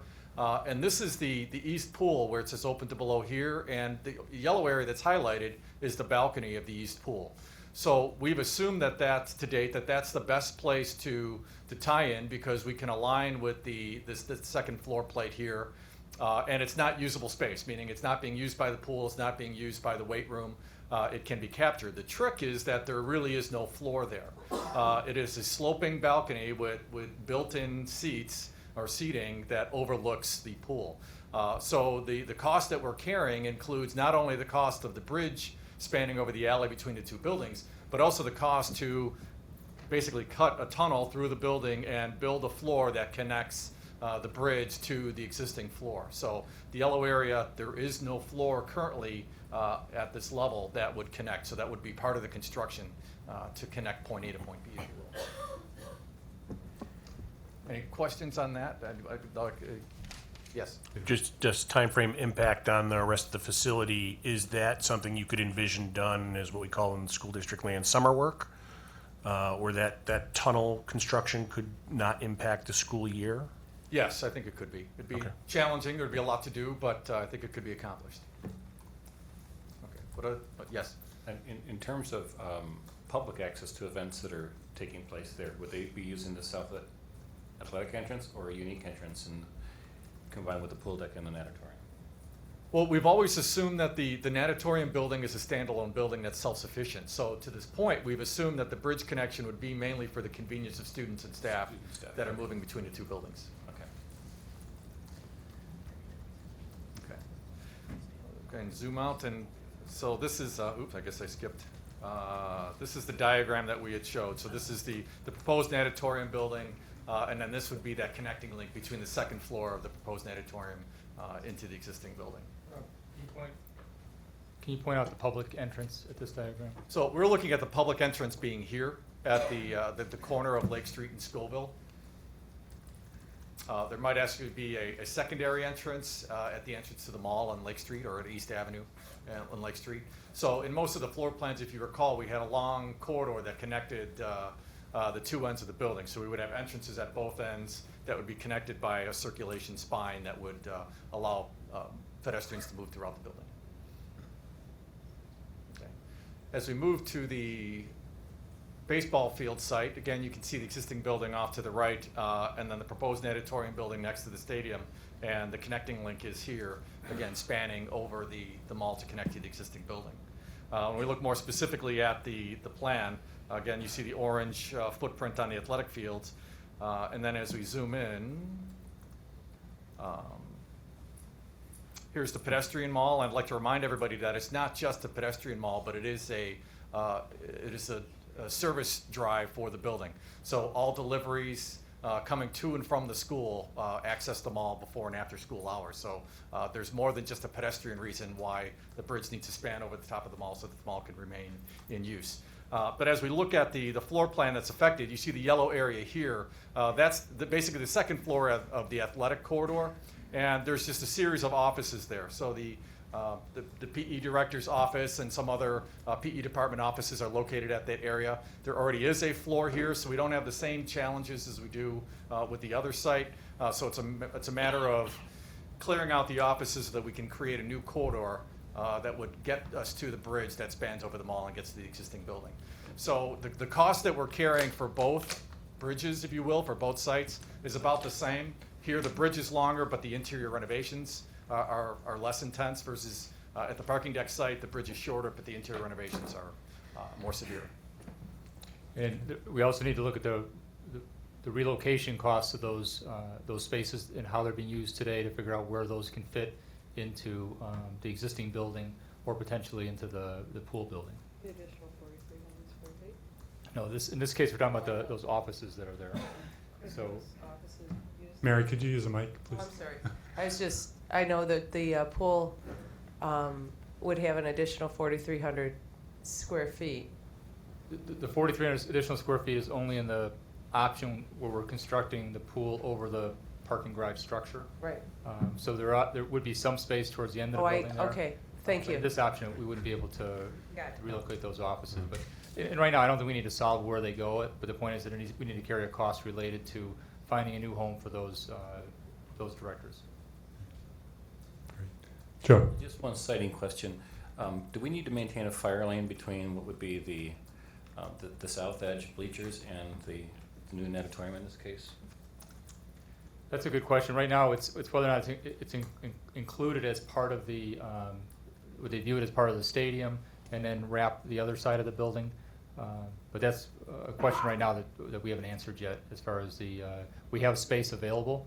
But right now, we're seeing that as being utilized for visitor bleachers. So on a game day, that would be a problem. We wouldn't have the fire access around the perimeter of the building. But that's one of those site details that we need to dig deeper into. And the other option we have really, especially if we maintain the alleyway, we've got 100% access. And so it's a big difference between the two. Other questions? That's interesting. Think about that. Jeff, Yes, Steve. I have a question about parking, although I don't know if we're done with the parking presentation or if this is a time to ask it. Well, let me just tell you what we're going to do next is we're going to spend a few minutes talking about off-campus parking and the conversations that Paul Eshelman has had with with the village. I don't know what Paul's going to tell us, but Paul's going to give us a little bit of his thoughts on off-campus or off-site parking and how that relates to this whole conversation. So should we do that first, Steve, or do you want to go ahead and put your question out first? Do that, and I'll ask you later. Okay, thank you. All right, so that was all that we had. There are no other questions for Rob and Patrick. Let's move to talking about the parking issues and how to think about them. So Paul, yeah, you need to turn your mic on, but any thoughts you Yeah. can share about what you've been thinking Is about? it possible to get one of those site maps up that shows the grid primarily south of the school? Don't really need. I pulled up the parking study report. Is there a That's- diagram in particular you're? No, anyone will do. So- Okay. Okay, so, Jeff asked me to take a look at some of these issues, so I took a little ride around last Friday, did a little parking count survey, personal parking count survey. First place I stopped was the parking garage to get a sense of, I know we really only had one data point, one day of data point from the transportation study that was done, so. Paul, I'm going to interrupt you as you go. I just remembered that we actually did have staff do a couple counts. You guys did a bunch, too. So whenever you want us to Yeah. tell you what So, those numbers are, we can kick in with that. My count, looking at the parking garage that particular day, 11 o'clock on a Friday, 2 weeks before the holidays, figure whatever. There was about 45, 50 spaces open in the parking garage, so about 250 spaces occupied. I then rode south. I'm going to have to stand up because I don't have a pointer. I then rode south of the school. Just take your mic with you. If you Yep. So here's parking garage. So there was a lot of comments about 3 blocks and stuff like that. So I tried to make sure that I was staying within the footprint. This area was pretty heavily parked. This area here was surprisingly unparked. There was 9 cars out of 60-some spaces. Paul, So could you just say where that is for the guys on the phone? Yeah, it's just north of the tracks, west of East Avenue. It's actually lot. Behind the townhouses that are behind the Academy of Movement and Music. Right, it's lot 60. North Near- Boulevard. near- between East North Boulevard, and- the east of the firehouse and all that. Right, so there looked like there were about 60 spaces, about 9 occupied on 11 o'clock on a Friday. I then went south of the tracks, once again, on South Boulevard up against the tracks, once again, there were about 60 spaces, 9 of which were occupied. I then took a look at the area south of the tracks between East Avenue and Scoville. I think there was those 2 areas, out of approximately 80 spots, it looked like there was about 9 of those spots occupied. So this area here is reserved primarily for student parking. So that area was essentially completely empty, as was the area just to the east of Scoville. The area even further east of Scoville was also very lightly parked. All of the parking, the area next to the Ridgeland Commons athletic fields is all metered parking. That was all empty, as well as all the meters along Lake Street. So counting up all of the empty spots, just in that area within a block and a half of the high school, at one point in time, on one day, and I don't know fully what the restrictions are, how many permits are sold in these particular areas, or what the case may be. It was basically 217 open spaces. What time of day was that? That was 11 o'clock on a Friday. Can you say the number again? I couldn't hear. About 217 to 220, depending on how accurate my ride-by counts were. So that's just in the area south of the high school, not impacting any residential parking at the present time. Now, if you go north of the high school, along Superior, once again, there was a number of blocks in there that were actually fairly heavily parked. Most of those restrictions were 2 hour or 8 to 10 or something like that. But they were not areas that were zoned with the resident permit areas. So there was a number, you could park about 15 cars per block. So there was another easy 40 to 45 to 60 spaces in that general area. So But you said, Paul, that there was a 2-hour limitation on those spaces? every parking area around that area has some type of restriction, whether it's a no parking anytime, a resident permit, parking, an 8 to 10 parking restriction. It's kind of like parking throughout the village. It changes block to block, half to block. It's all over the place. So, but the other but the other areas south of the high school are were almost exclusively village lots. So how they manage the permits in those lots is a much more flexible process than changing residential restrictions. I know that for sure. I did contact the village to try to get some, the number of spaces in some of these lots, because as I said, I was riding by, I don't know where the lot starts and stops. I did get some feedback. I asked for the number of spaces and the number of permits that have been sold, but they didn't really line up with my numbers, so I think we're kind of counting apples and oranges, so I don't know really how to make that comparison without circling back to them tomorrow or the next day. I got this information at 5:30 today, so at a high level, it looks like there's a couple hundred spaces within a block or two of the school that might be manageable. We might be able to do something with over the course of a couple of years. So that's about all I really have on that. Obviously, something like this requires you got to look a couple different times. You got to look at the different restrictions in the lots. Some of those lots could have been 24-hour permits. So residents have bought a 24-hour permit and they leave the spots and leave it open. That's that whole shared parking thing we talked about. But at a high level, it looks like if we're 250 or 270 in the parking garage on kind of average, I don't know what the numbers. Yeah, our numbers came in around that same, right? Todd, you want to just? Yes, we asked our buildings and ground staff to do what we call a car count, and we did this Thursday, December 11th, and Friday, December 12th. For consistency's sake, we did 9 a.m. and 2 p.m. both days. So Thursday, December 11th at 9 a.m., we had 30 empty spots and 5 empty handicap spots. At 2 o'clock in the afternoon on Thursday the 11th, we had 34 empty spaces and 4 empty handicap spaces. And then the next day, Friday, December 12th, 9 a.m., we had 55 empty spaces and 7 empty handicap spaces. And then at 2 o'clock, we had 48 empty spaces with 6 empty handicap spaces. And just to compare apples to apples, I didn't include the handicap spaces in my counts. Okay, well, in that case then, we had 30 empty spaces at 9, 34 at 2, 55 at 9 on the next day, and 48.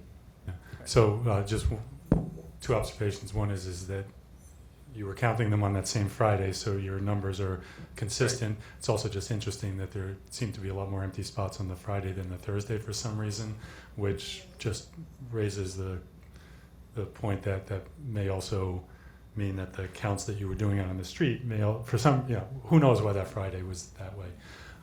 But I think that the bigger point is, what I take away from what you're looking at, Paul, is that there's an opportunity to try to manage the parking that is on Lake Street and south of Lake Street within 2 to 3 blocks maximum from an entrance, to get more usage for the school, depending upon how the conversation would go with the village. I did not count any kind of open spaces along Linden or Erie. Right. That's all permitted parking. Right. And I didn't count any spaces along Lake Street or which is right. And it's a different conversation in the neighborhood than in the more open space area. And the Pilgrim lot was full. Right. And I believe that study will show that is the most popular and consistently used lot. Absolutely. Absolutely. So we just thought that this could inform the conversation about the questions about if we're going to build on the parking garage site, how many spots are worth paying for.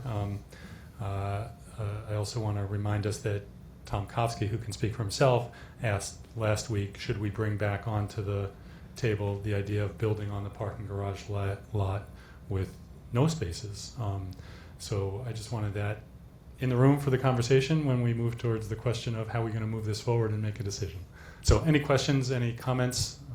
Adam, and then Steve, I'll come back to you next after Adam. Yeah, I mean, just a little bit of context from the village perspective. I mean, to the extent that this is going to inform our decision, you know, and give folks some grounding in how much parking there might be available in the community, I think it's good just to get an eyeballed account of how much space physically there appears to be available on any given day.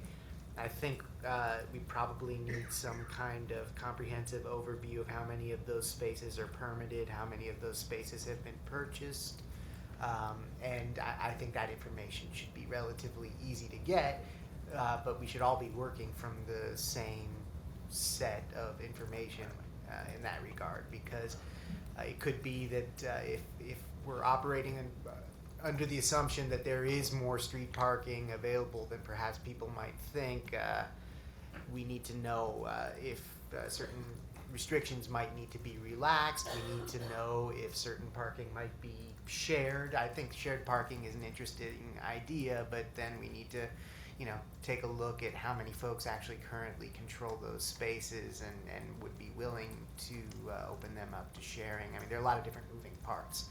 So maybe if we're going to move forward with those kinds of assumptions in place, we need to get a little bit more information about the existing regs. So, I agree with Adam. Having sat on the other side of the table with the parking regulations, moving these pieces around is not easy. I will say this, though, it's generally a one-time scenario, and if you consider that and compare that to moving athletic teams around every single season, the cost and the manpower, the cost pales in comparison to the inconvenience. It's just, it's a one, you're gonna make a 1 or 2 time decision, maybe adjust things, tweak things.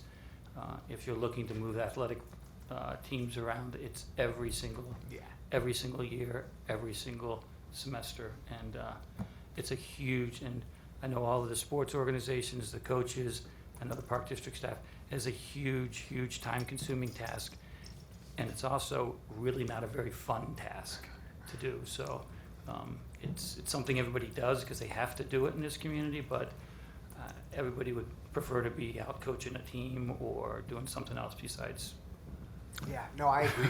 And I absolutely agree, and I think it the way I'm leaning right now, I think it might be very well worth the effort. I just think let's clarify that earlier rather than later. Well, it's later. Yeah.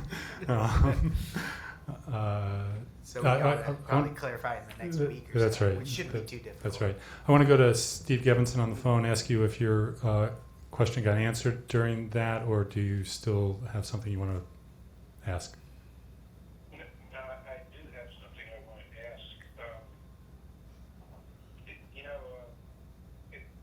We all have heard and said that we have competing needs and scarce resources.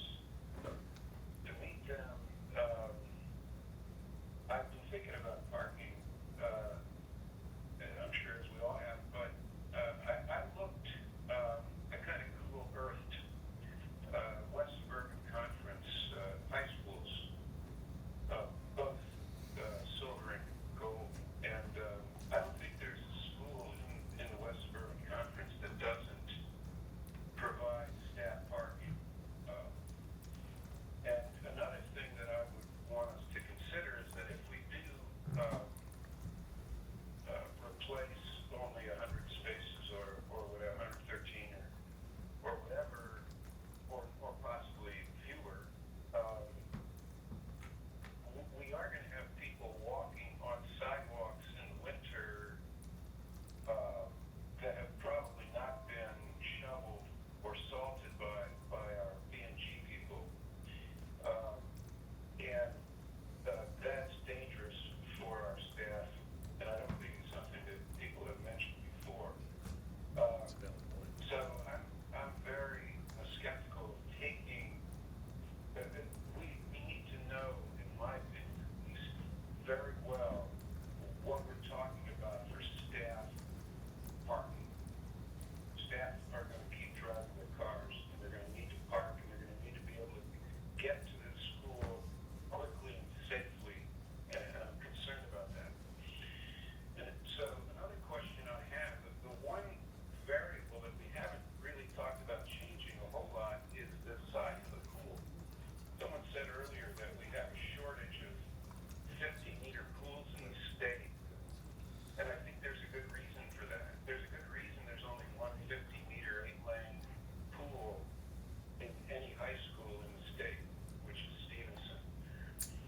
And that's what we're talking about building here in a community that's, landlocked, as we say, with very little green space. So our needs are really not for a 50-meter, 8-lane pool.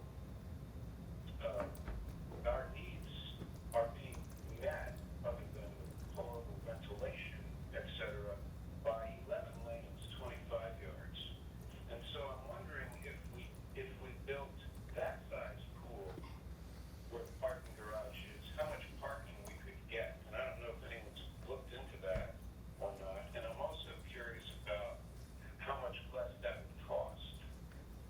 Because it would meet the needs, as I understand it, of our swimming program, both PE and competition.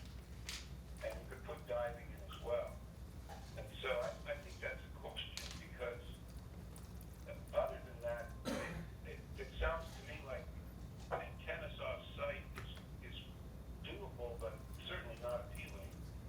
But if you can find the courts, it's doable. But I don't see the parking garage in the scenario so far, at least to me, as very attractive at all. So I'm wondering if it's possible to put a pool with a much smaller footprint in that area and do it much more cheaply and provide enough staff parking.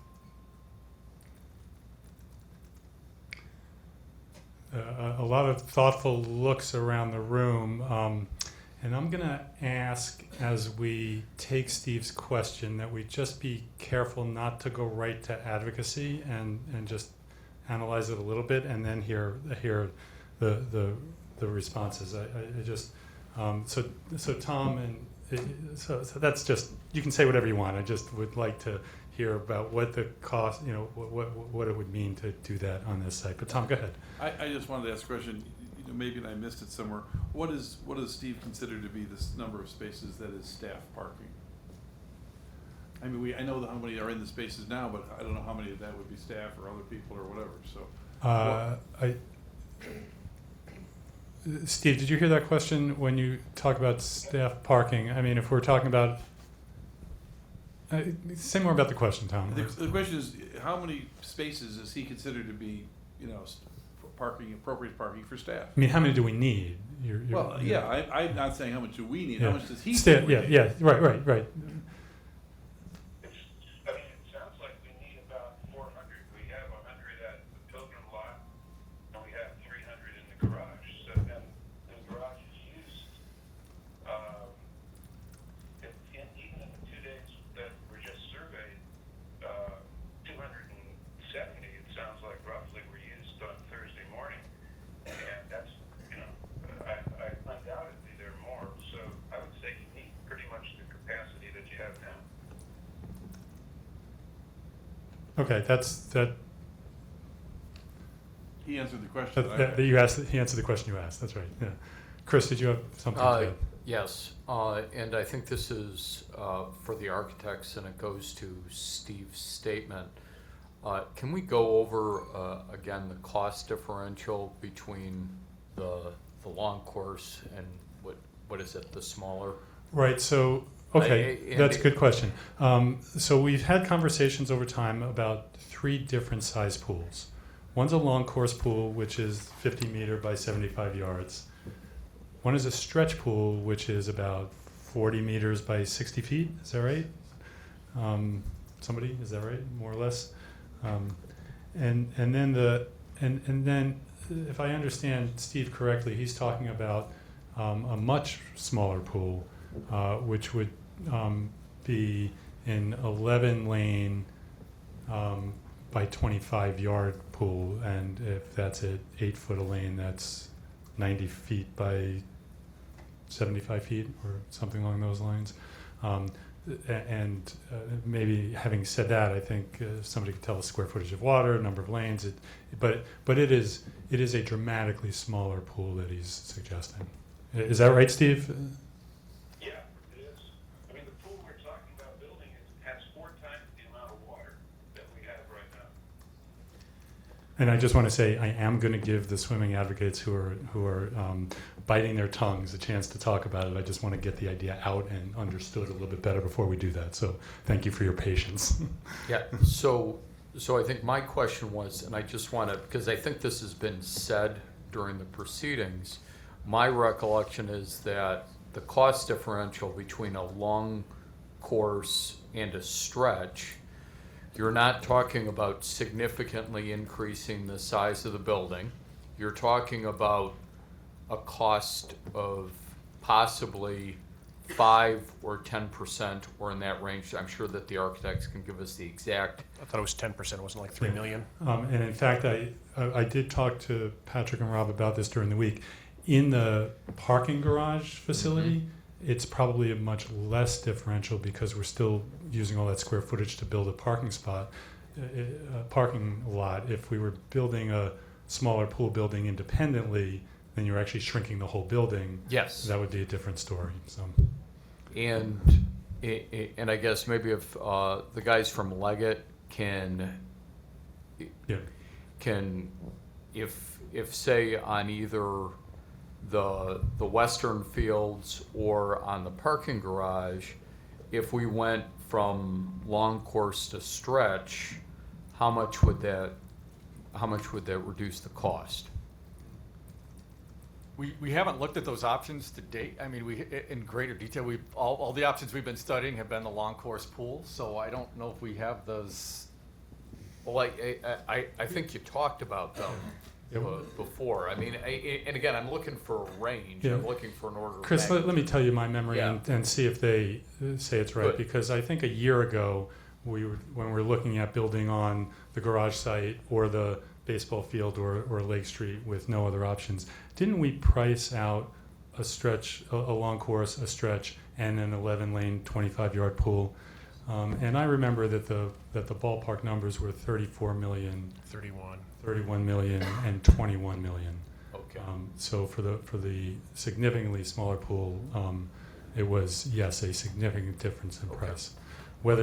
How that would play into doing it within a parking garage, what it would reduce in cost or add to parking, I'm sure you can't tell us off the top of your head, but how that is something that I imagine we could ask you to study over the next couple of weeks.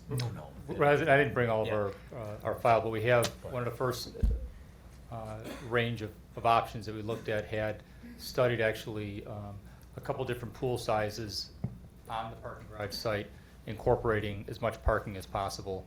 I just can't rattle off all the numbers. I probably could guess at them, but I'll get myself in trouble. So I've already done that. The key thing to think about is the part of what's driving the 48,000 square foot, 49,000 square foot pool building is certainly the water, the deck, the perimeter area for students, and then the people that are observing the meet as far as the mezzanine area. The ancillary spaces that are attached to that, the lockers, the toilet rooms, the number of lockers, the storage areas, those don't change as much when we start thinking about a PE class coming in. We need to still serve the same number of students in that setting, whether it's the long stretch or the long course pool, whether it's 11 lanes or if we wanted to talk about tightening that up. So some of those ancillary spaces don't change that much. If we're going to have a coach's office, we're going to have a coach's office in both toilet rooms, public toilet rooms, and so we don't see the significant savings. When we start saying how do we incorporate that into a parking structure, would that get us more parking? As you heard me say earlier, that when we talk about incorporating really any type of building into parking, what drives the shape and the size of the building is the parking structure. Our earlier options, if I put those on screen, you would see the trying to incorporate the pool and the locker rooms into those areas and then still be able to get parking to go by the pool building. So we ended up having probably the most creative option was actually a helical drive to get to the multiple layers of parking, because the layers of parking did not stack evenly with the layers of the building required for the pool. So it really became very inefficient, a lot of concrete to get cars to an upper level in order just to max the number of parking spaces. And the goal on that option was add the various size pools and try to get as many parking spaces as you can back into the same option, what's feasible. And so we can study that and come back with some answers, but I know it was something that the committee at the time looked at those options, stepped back and said, this is not getting us where we want to go. Right. Okay, I would like to ask the folks who have strong feelings about the size and knowledge about the size and the swim program to share a couple thoughts on this. And then I think we just need to decide as a committee tonight what we want to do with that question. Do we want to keep that question on the table for next time? Because we haven't prepared for it, we're not. So, and open the floor. And I'm sorry, Jeff, before we move on to that, I do have a question, I think probably for Todd and then maybe for Adam on Dr. Gevinson's point about the ice and snow. Would it be possible, particularly on those south lots, south of the tracks, that the village and District 200 could enter into an intergovernmental agreement to clear the sidewalks and a walkway to make it easier for the employees to reach the campus? Is that a possibility? Yes. Excuse me. Yes, District 200 would definitely be interested in any kind of intergovernmental agreement that the village would be doing. I believe all the walkways there are already on District 200 property, so District 200 is already obligated to clear those passageways to those areas. But to the extent, I mean, that the village could assist with that as well as with dealing with the different types of parking regulations that apply in all those different spots, I am certain that we could have a discussion and work towards something. Thank you. Good question, Chris. Okay. Anybody want to comment on the? Yes. Oh, really, Joe? First, for pool background information and additional pool information in high school associations around the greater Chicago area, there is a natatorium proposal that's on the website that lists school sizes and pool sizes for dozens of pools in the area, and that's, I encourage people to look at that for their reference. But just off the top of my head, there is a stretch, it's called the natatorium proposal that was prepared by the aquatics community. It is on the website. It's on our website on the pool project page of the Oak Park and River of the D200 website. So look at the appendix there, and in some cases even photos. But just off the top of my head, so a couple of examples. Pool size, of course, is a function often of the population serving and of the functions it's trying to serve, whether it's diving, polo, synchro, et cetera.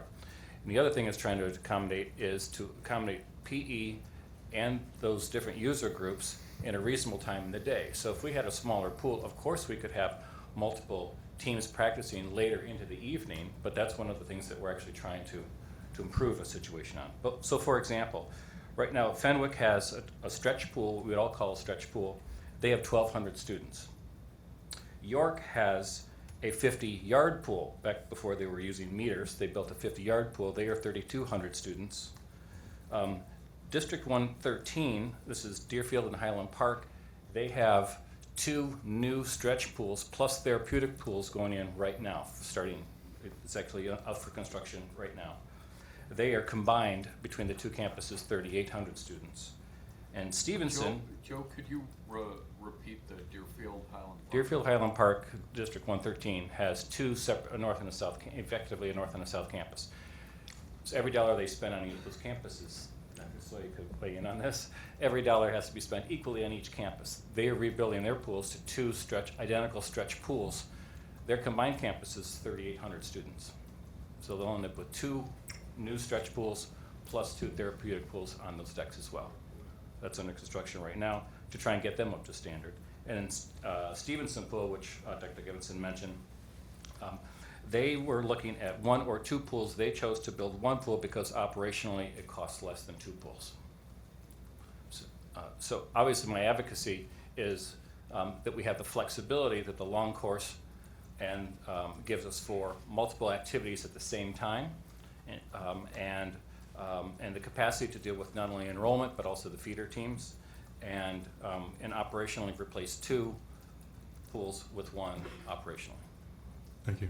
Other comments? I would just like to point out that, it was said earlier that we use Claire Staton, the TOPS team, uses the University of Illinois at Chicago pool, which is a long course pool, for our Claire Staton event, and we spend about $9,000 in rental fees for that. And that pool it's really hard to get pool time there because there aren't any long course pools in the area.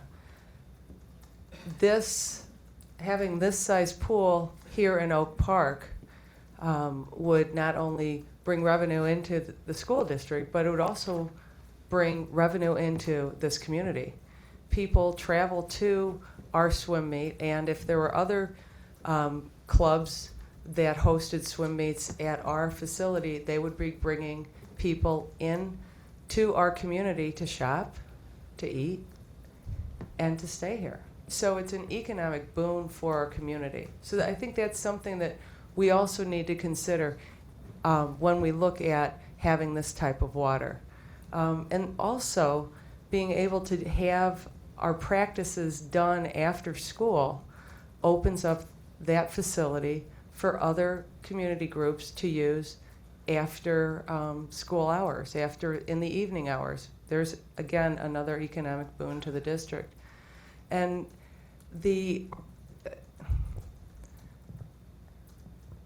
we have been challenged as a community, as a committee, I should say, to think boldly, just like the people who built our field house in the early 1900s and built our pools, to think about what we are going to do, not in the next 2 years, but what we're going to do in the next 100 years. And I think that making a decision about water here now and allows us to look forward and accommodate the people who live here now and in the future. I think it would be taking a step back to go to a smaller pool space. Thank you. Joyce? I agree with the points made, and I think if there was a significant cost savings or significant additional parking that could be added in lieu of, say, like if we went to a 25-yard by, say, 40-yard pool, but as the architect spoke to, there really doesn't seem to be a benefit to doing that. So then why limit the pool usability for all community groups by doing that? Okay. Yeah, Chris, and then I want to try to move us on. To Dr. Gevinson's point, and then I think probably Joe Connell may be able to answer this. The 90 by 75 foot pool that was proposed as a small pool, would that qualify as a therapeutic pool? That was, you had mentioned. No, a therapeutic is a warm water, separate, that's used by other athletes as a warm water pool, not just swimmers. Yeah, it's mostly about water Another temperature. tank Yeah. with a different Yeah. temperature. John, please. Yeah, just real quickly, I wanted to echo a couple things that some other committee members said, and to kind of respond to Steve Gevinson's comments, and that is that there have been some other options that have been talked about for different sizes of pools, and it did usually go back to not necessarily significant cost savings. Early on, one of the discussions was this long stretch pool, which we were kind of coming in at about 40 meters or 132 feet. Please be reminded that in all those scenarios, we were always talking about a 75-foot wide pool so that we could have swim lanes going across for practice, okay? That square footage, just for some facts here, our current square footage of surface water is just under 6,000 square feet right now. About 5,925 is our square footage of water surface right now for the two current pools. A 40-meter pool times 75 feet would be about 9,825, significantly more, obviously. And a 50-meter pool is about 12,750 square feet. Okay, so it is a lot more water space. We are we getting by with the current pools that we have? Oh, yeah, we're getting by, okay? Are we being as efficient or effective, or are we improving our programs? No, we're not. That's why we're having this 3-year conversation, okay? But I guess I would just want to go back to and say, go on record as saying that both the physical education department and athletics has said that, you know, a 40 meter long stretch pool could accommodate what we're talking about here if it was 75 feet wide, okay? I've always also stated that in an ideal world, we would love to have a 50 meter pool because it gives us a lot more flexibility, a lot more options. And we always seem to go back to, well, in most of the sites, we can do a 50 meter pool and the costs are not significant. So that's kind of, I think that's how we kind of wound up here with using that as a standard going forward, okay? But there are some other options. If the costs are, maybe it is worth exploring if it's gonna bring costs down or bring more parking, as Joyce said, then it's worth exploring. If it isn't, maybe not, so. Right. It also seems, at least based on this discussion, that it seems easier to find parking spaces than it does a site for another sport. Right. Right. I think that's been the Seems conversation. ridiculous to have that discussion, you know. Okay. Hey, if they can't walk a block, what do I Right. get? So we had this conversation based on a question that came up during a parking plan, kind of out of sequence in any good agenda, but I think it was important to have. And when we come back in a little bit to the question of finalizing recommendation options, I think we'll revisit the question of whether we want to keep Steve's suggestion on the table for next week or not. And if we do, then we'll ask the architects to do more work on it. But let me just put that to the side just for the moment. Steve, do you want to say, I'm going to give you the last word on this though. Do you want to say anything in response to what you've been able to hear? And I know this is particularly difficult to do from the phone. Yeah, I would like to try. I would want to point out that, I mean, we can find schools with plans for larger pools.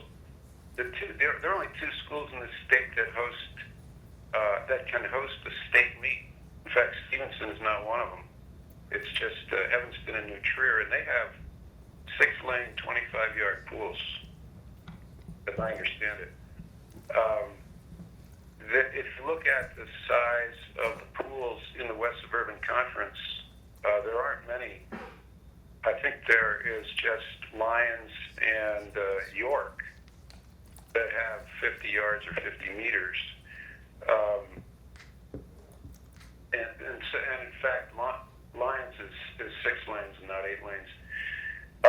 And I'm not clear on if the estimate was $20 million or $21 million for 11 lanes and 25 yards. Why is that not still true? Where did we lose that? And if you can build that building separate and build parking next to it, I don't quite understand why it's the same cost as a 50-meter 8-lane pool. Okay, thank you. The question for the committee will be whether we want to ask the architects to do that work, to try to answer that question. Can I add one clarification to? Yes. The comment about the places to locate a state championship has to do with spectator seating, not the pool. Okay. That's Thank the you. capacity. Thank you. Jeff, I just had one other comment, and maybe it's out of sequence, but I That's know okay. I brought up the issue related to tennis on top of the parking garage. I don't know if they did any work on that. I know that was tossed around, maybe not tossed around. You're right, that was one of the things on our long list of things to look at last week. I don't want to see a whole sketch on it. If there was I a will tell ballpark you number, that I'd be curious. I'm gonna. Should I say the number? Or do you want to say it? Let me explain what we did. We one of the challenges, we looked at the existing parking garage, and we envision if we could add another layer that's perfectly flat over the top of the existing parking garage, knowing that we'd have to extend the elevator, extend the stairs, and then laying out new tennis courts would not meet the same requirements that exist today. I'm sorry, the previous layouts would not meet the same requirements that we have today. laying out the courts with with the proper layout would change the dimensions primarily in the width. Plus, when we think about a long, narrow rooftop, we want to have spectators at one location. We have to be able to get a connection from court to court to court without walking through the courts. Interestingly enough, the proportions of the width of the parking garage right now is almost equivalent to what the court length is. So when we analyze this, we believe we need to extend the stairs, the elevator. A space this large needs to have at least 2 means of egress, and so we have to add another stair and exit on the other side of the garage. And we believe we could get 6 spaces, 6 courts up there, accommodating that expectation that we can get away with 2 exits, and this would not have a bridge. Students would walk up the stairs. When we start to analyze the cost, that's where we started to question: how feasible is this? It's basically adding another layer plus extending the structure up into places where it exists today. It's our understanding the existing parking garage was built with the expectation that it would receive another layer. However, when we drive around the perimeter of it, it doesn't look like it was prepped for that next layer. So we think there'd be some retrofit that would need to be done to accommodate that. So we're seeing the cost of that without doing any further analysis other than that layout would be on the probably low end about $8 million, and then could be as high as $10 to $12 million, depending if the goal was to get all 8 courts there. And we think we could get additional courts by actually extending that slab over the pedestrian mall, as Rob's showing in the diagram there, and basically build a new structure over that portion of it in order to get additional courts there. And that's when it starts to get between that $10 to $12 million range. But at that point, when we talked to Jeff said, hold off on that, because right now we start hitting $8 to $10 million. That takes that potentially out of feasibility.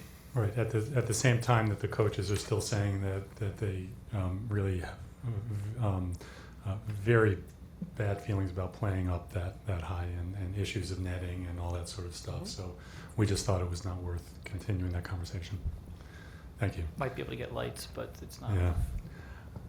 All right. We have a lot.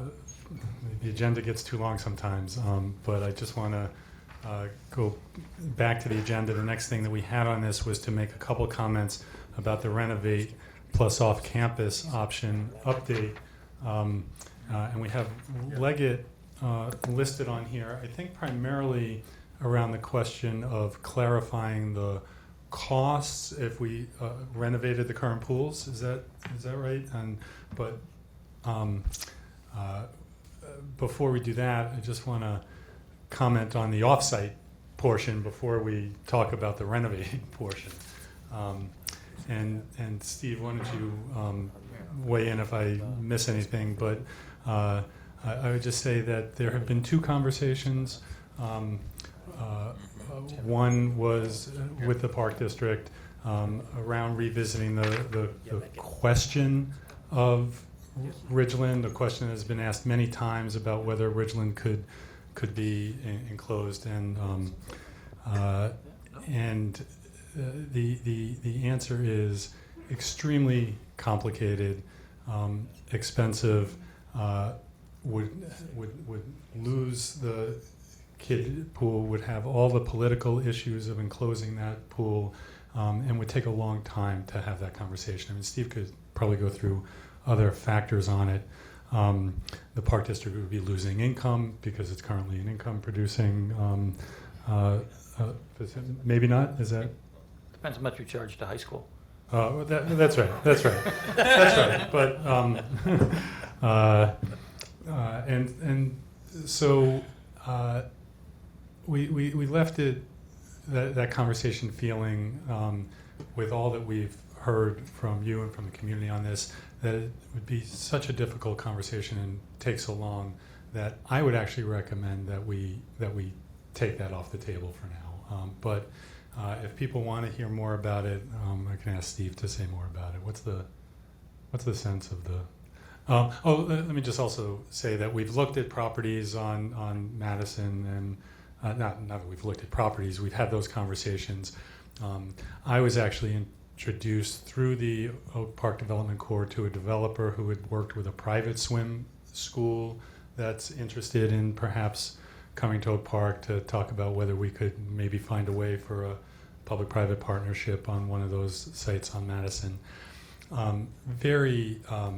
These all feel like preliminary, very difficult projects to figure out how to put together. As we've gotten to this point in the process, I said to somebody this morning, I love making deals, but I don't see a deal to be made really very quickly or easily on either of these spots. So. Are you looking for a motion then? Not a motion, just a sense of the group. Let me say it differently. Does anybody think we should right now be continuing to pursue an off-site option with any vigor? For natatorium. For a natatorium. Yeah, for a natatorium. Yeah. I do not. Yeah, I'm not seeing any. So, so we don't really need to talk about the renovation costs and clarifying that at this point. Which brings us to starting to move towards deciding how we're going to move forward. We've collected about all the information we can. Tom, yes. I was just going to ask that maybe you do the same thing, sense of the committee with Steve's idea about the short course, long course pool. It seems to me to be an issue that's been thought about, and maybe we should either decide to keep that on or remove that right now. I was going to do that on the agenda item that says finalizing recommendation options, because there were 4 or 5 others. It was this one. I was doing it because it was a decision about whether to talk about it more tonight or not. So, but it's on the list. So thank you. So we do. One of the other questions floating around is about a referendum, and we wanted to at least talk through the basics of what a referendum would look like, and then get a sense from the committee of any questions and that they have about it. So Todd's going to take us through the very basics quickly, and then we'll just have a discussion. Thank you, Mr. Weissglass. And I was going to, being a former English teacher, I was going to use an analogy, and I was going to say this is meant to be just a 5-minute putting your toe in the water, and I thought, no, that wasn't appropriate with the swimming pool, putting a toe in the water. So I will just say this is a brief 5-minute overview of a potential, some basics on the referendum. So with that in mind, up on the screen here, and before I go into this, I want to remind the committee, generally there are 3 considerations why we would consider a referendum in the first place. 1 would be getting permission to build, 2 would be getting permission to bond or bonding authority, and then 3 would be community consent, voluntary. So with that in mind, if we go down that path in the future and we want to pursue that option, there'll be 3 laws that you'll hear me refer to a lot, and that's the election code, the state officials and employees ethics act, and the local governmental employees political rights act. And the first slideshow that I put together had about 20 slides, and Jeff and I said, let's just, for the sake of brevity and just for the sake of what do we really need for tonight, let's trim it down. So, like I said, if in the future we go that route, you'll hear more about, these will be 3 of the governing laws you'll hear about. So, okay, with that in mind, here's the more important stuff. So some upcoming election dates. We've got a general primary election date, February 24th, 2015, and we have missed the deadlines in order to pass a resolution and get a question on the ballot. April 7th, 2015 is the consolidated election, and the reason I put that in italics, and by the way, those of you who are having trouble seeing the slides, this is on the website, and you can access it that way as well. So April 7, 2015 is a consolidated election, and that is the next possible date in which we could still meet statutory deadlines, and I'll show those on the next slide. Then we've got March 15th, 2016, general primary election. November 8th, 2016, a general election. And we've talked briefly in the past about why that may not be a good time to do a referendum.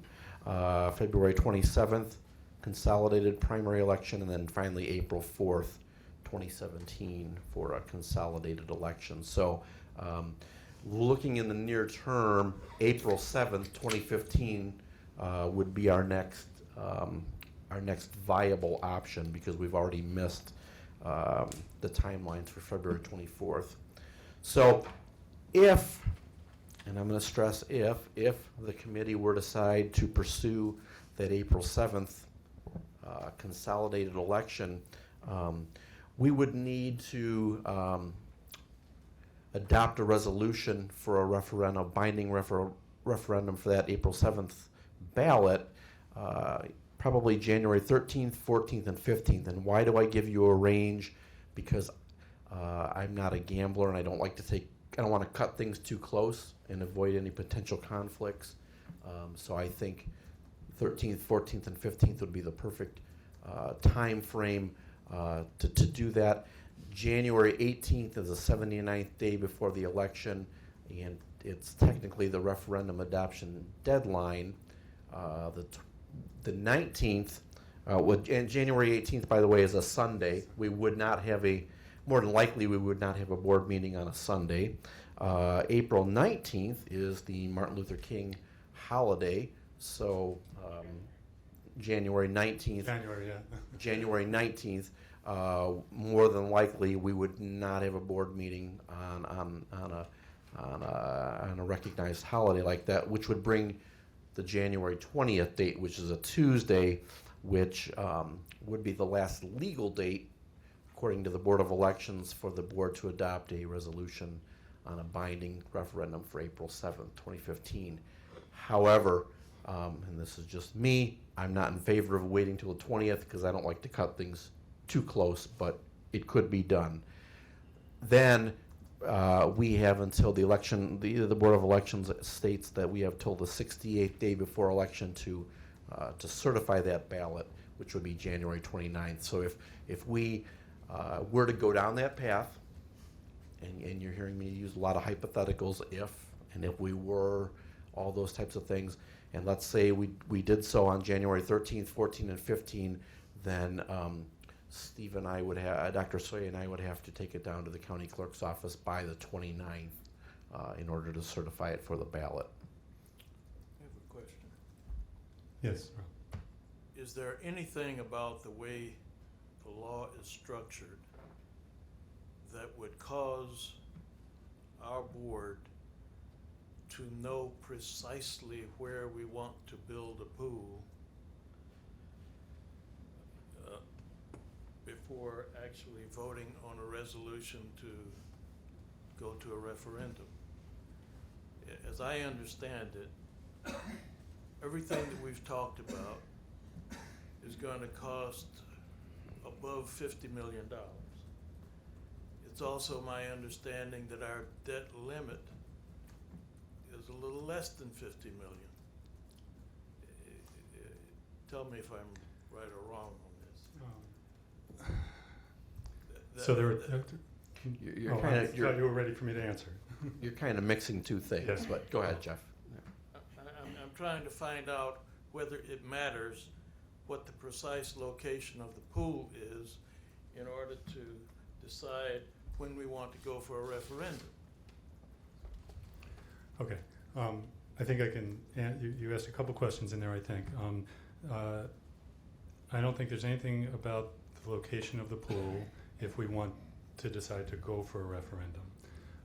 There has been a discussion about the question of whether under the school code a referendum is required to build this natatorium, separate from the funding issue. Whether it's just required, and on that, our lawyers have told us that depending upon the design and if it's connected and integrated into the building, depending on the design, we may not need a referendum. So that connection question is the only one that directly affects the question of whether we need a referendum. And that is still subject to the actual design and the lawyer's opinion on it. Your question about bonding limits, there are two very different concepts there. One is our non-referendum bonding. Our debt service extension based Service DSEP. extension based, DSEP, thank you. yes. Which the presentation that we had for this committee, we learned that at the current time it's around 39 million, 8 million of which is- 39.3 million, correct. 8 million of which is outstanding. We might want to consider using that. We might want to use construction bonds that we would go to referendum for. Those are the series of questions that are on the table. Is that helpful? And I'm sure that others are going to have thoughts on this. So Yes, I think it is. okay, great. Let's let Todd finish going through, and then we'll talk about some of the things that I just said in response to Ralph's question. I just have one more slide because I know Mr. Trasick wants to get home for the Bears game, so I won't keep him very long here. These are the slides that when I first ran this past Dr. Soye and Mr. Weissglass, I had additional slides too, and I decided to keep it short and brief tonight.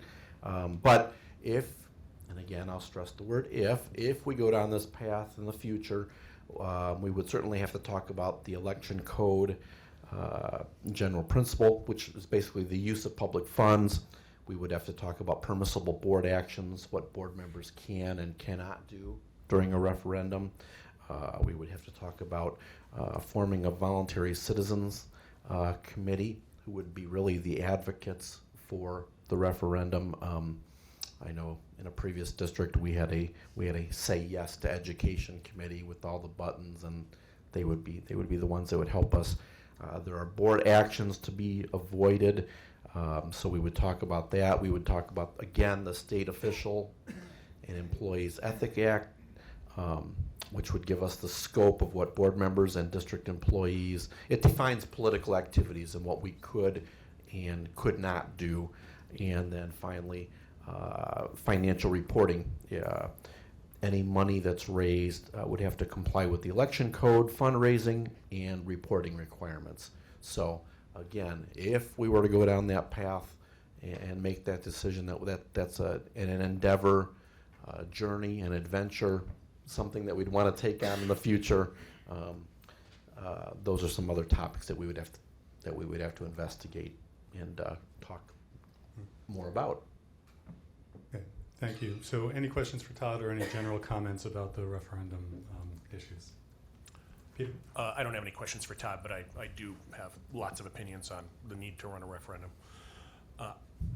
I strongly encourage the board to seek a bonding referendum. Even if you don't believe you need a citing referendum, I think you have to run a bonding referendum. Yes, you have $39.3 million of DSEB available to you.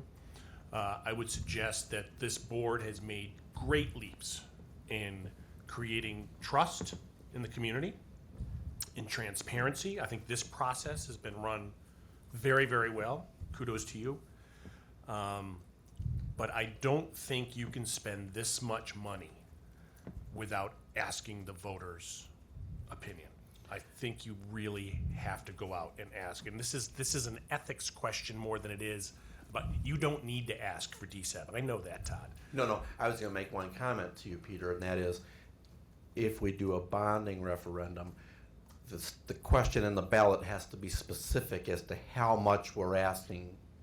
Yes, you'll have to ask for a specific dollar amount. Specific dollar amount. That's all I was going to tell you. Correct. Yeah. You'll have to ask for a specific dollar amount, and I think you need to do that. I think that's the right path, because I think the backlash from the community in all sorts of other ways for you not asking permission, I don't even want to see how that manifests itself. And then ultimately, I do think you have community groups that will want to play a large role in supporting this referendum. The baseball community, the soccer community, the aquatics community, the boosters community, all entities that are existing, have organizations, and could coalesce together to work towards this effort, because I think most of them believe in it, particularly in the instance of if it's saving green space. And to not give I think that's a community building opportunity that would be extremely healthy for Oak Park, and I strongly encourage the board to go down that road. Thank you. Other thoughts around the table? Tom? Just a question about the bonding. It seems to me that if we have to have a specific number in mind, right? Is that what you said? That's correct. Wouldn't that necessarily imply that we then had a specific plan in place? Or so your question, Ralph, about the site, wouldn't that have to be determined? Because you wouldn't ask for more than you needed just to cover eventualities, would you? You could do that. Well, you can do an up to. You don't can't, have that's to issue correct. it. Okay, so you could do up to something and then decide later how and where it would be. Right, so we have a little flex. That's Yeah, interesting. yeah, the language always says up to. Uh-huh. But there's nothing in there, in the law that requires us to say what piece of land, assuming that we want to go for a referendum. And that, even if it's attached to the building or inside the building, but regardless, it's going to be expensive. And I happen to agree with Peter. We should ask the voters. But if it has been decided that we really want a referendum, then is it absolutely necessary to have this down to within 5% of the anticipated cost? If you still have on the table 2 or 3 alternative sites that are still going to come within $4 or $5 million of each other, then can't you simply set a date for the referendum without having every I dotted and T crossed as far as the exact thing that we want to build? I think the answer from a legal perspective is probably yes. From a likelihood of passing a referendum, we could talk about the wisdom of that. But from Oh no, I mean having all that decided by the time the voters have to vote yes or no. I understand. I'm talking about making use of that time between January. If you're trying to buy a little extra time, yeah. If we need it, right? So I think. Well, it doesn't seem likely to me that an engineering firm can come up with the kind of specificity that you seem to be implying between Oh, I see. the time a decision is made and the time we have to take action on. Okay, I misunderstood. I think there's a difference between whether we're deciding between building on the baseball field and the garage site is different than what's the actual details of the design. That was, I think we're talking about a couple of different things. But let's see, other comments around the table. Anybody? Well, I'll just say that, I mean, to Peter's point about ethics, I mean, I think Dr. Lee's probably correct that, while we might not be legally required to come to a specific choice, I guess, in advance of reserving the date for the referendum, I think that the correct thing to do, having invested the amount of time that we've invested and in advance of asking the public to make a commitment of tax dollars of that magnitude, the right thing to do is have a fairly specific, agreed upon plan so that folks recognize where the money's going to be going. Seems pretty straightforward to me.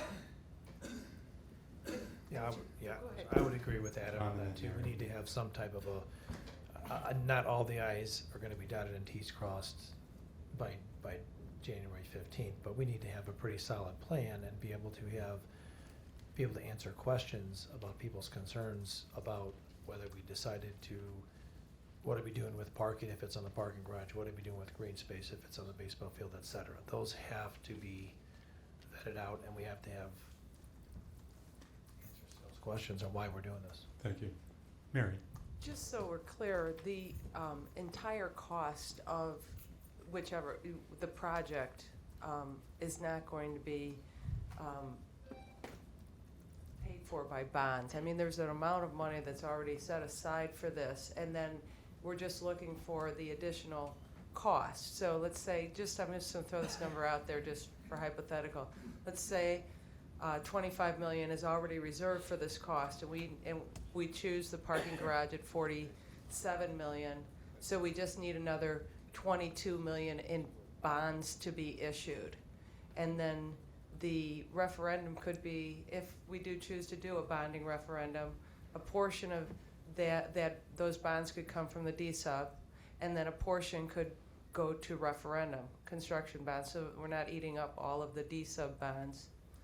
I mean, is that a possibility to? I think that that's all possible. Okay. The only thing I would say, just in terms of hypotheticals, is that the number that we've consistently used through the FAC work last year and through now was to set aside $20 million of fund right. balance. So yeah, not I wasn't 25. sure which one yeah. it was, Yeah, but it's 20. It's 20. Yeah. Okay. Yeah. And then the only other thing, sorry, that I just wanted to say is that this board and then this committee has worked tirelessly to explore this question about a site. And I think we've looked at this issue up one side and down the other. And it's a very difficult and complicated, multifaceted issue with respect to the pool and the athletic facility that would encompass it and the site. And to ask then the board to put the site question to referendum if we're not legally required to would, I believe, put the board in a position, or the, what do you call it, the community members? Oh, no, Yeah, no, hold on, no, I'm talking to Todd here, I was just asking Todd, what was the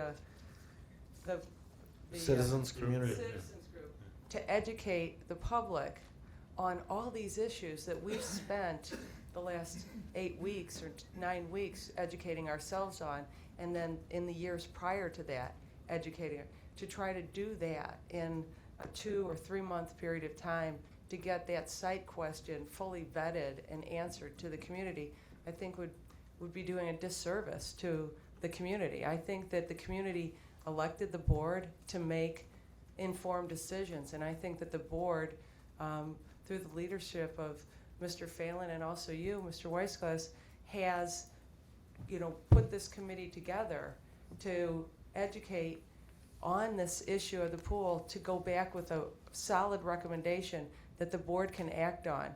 And I think it's within the board's province to act on that recommendation without having to have the community make that decision for them. And so I would say, if we're talking referendum, if we don't legally have to do a referendum, which I believe we don't have to, but if we don't legally have to do a referendum, then I would say let the board do the board work.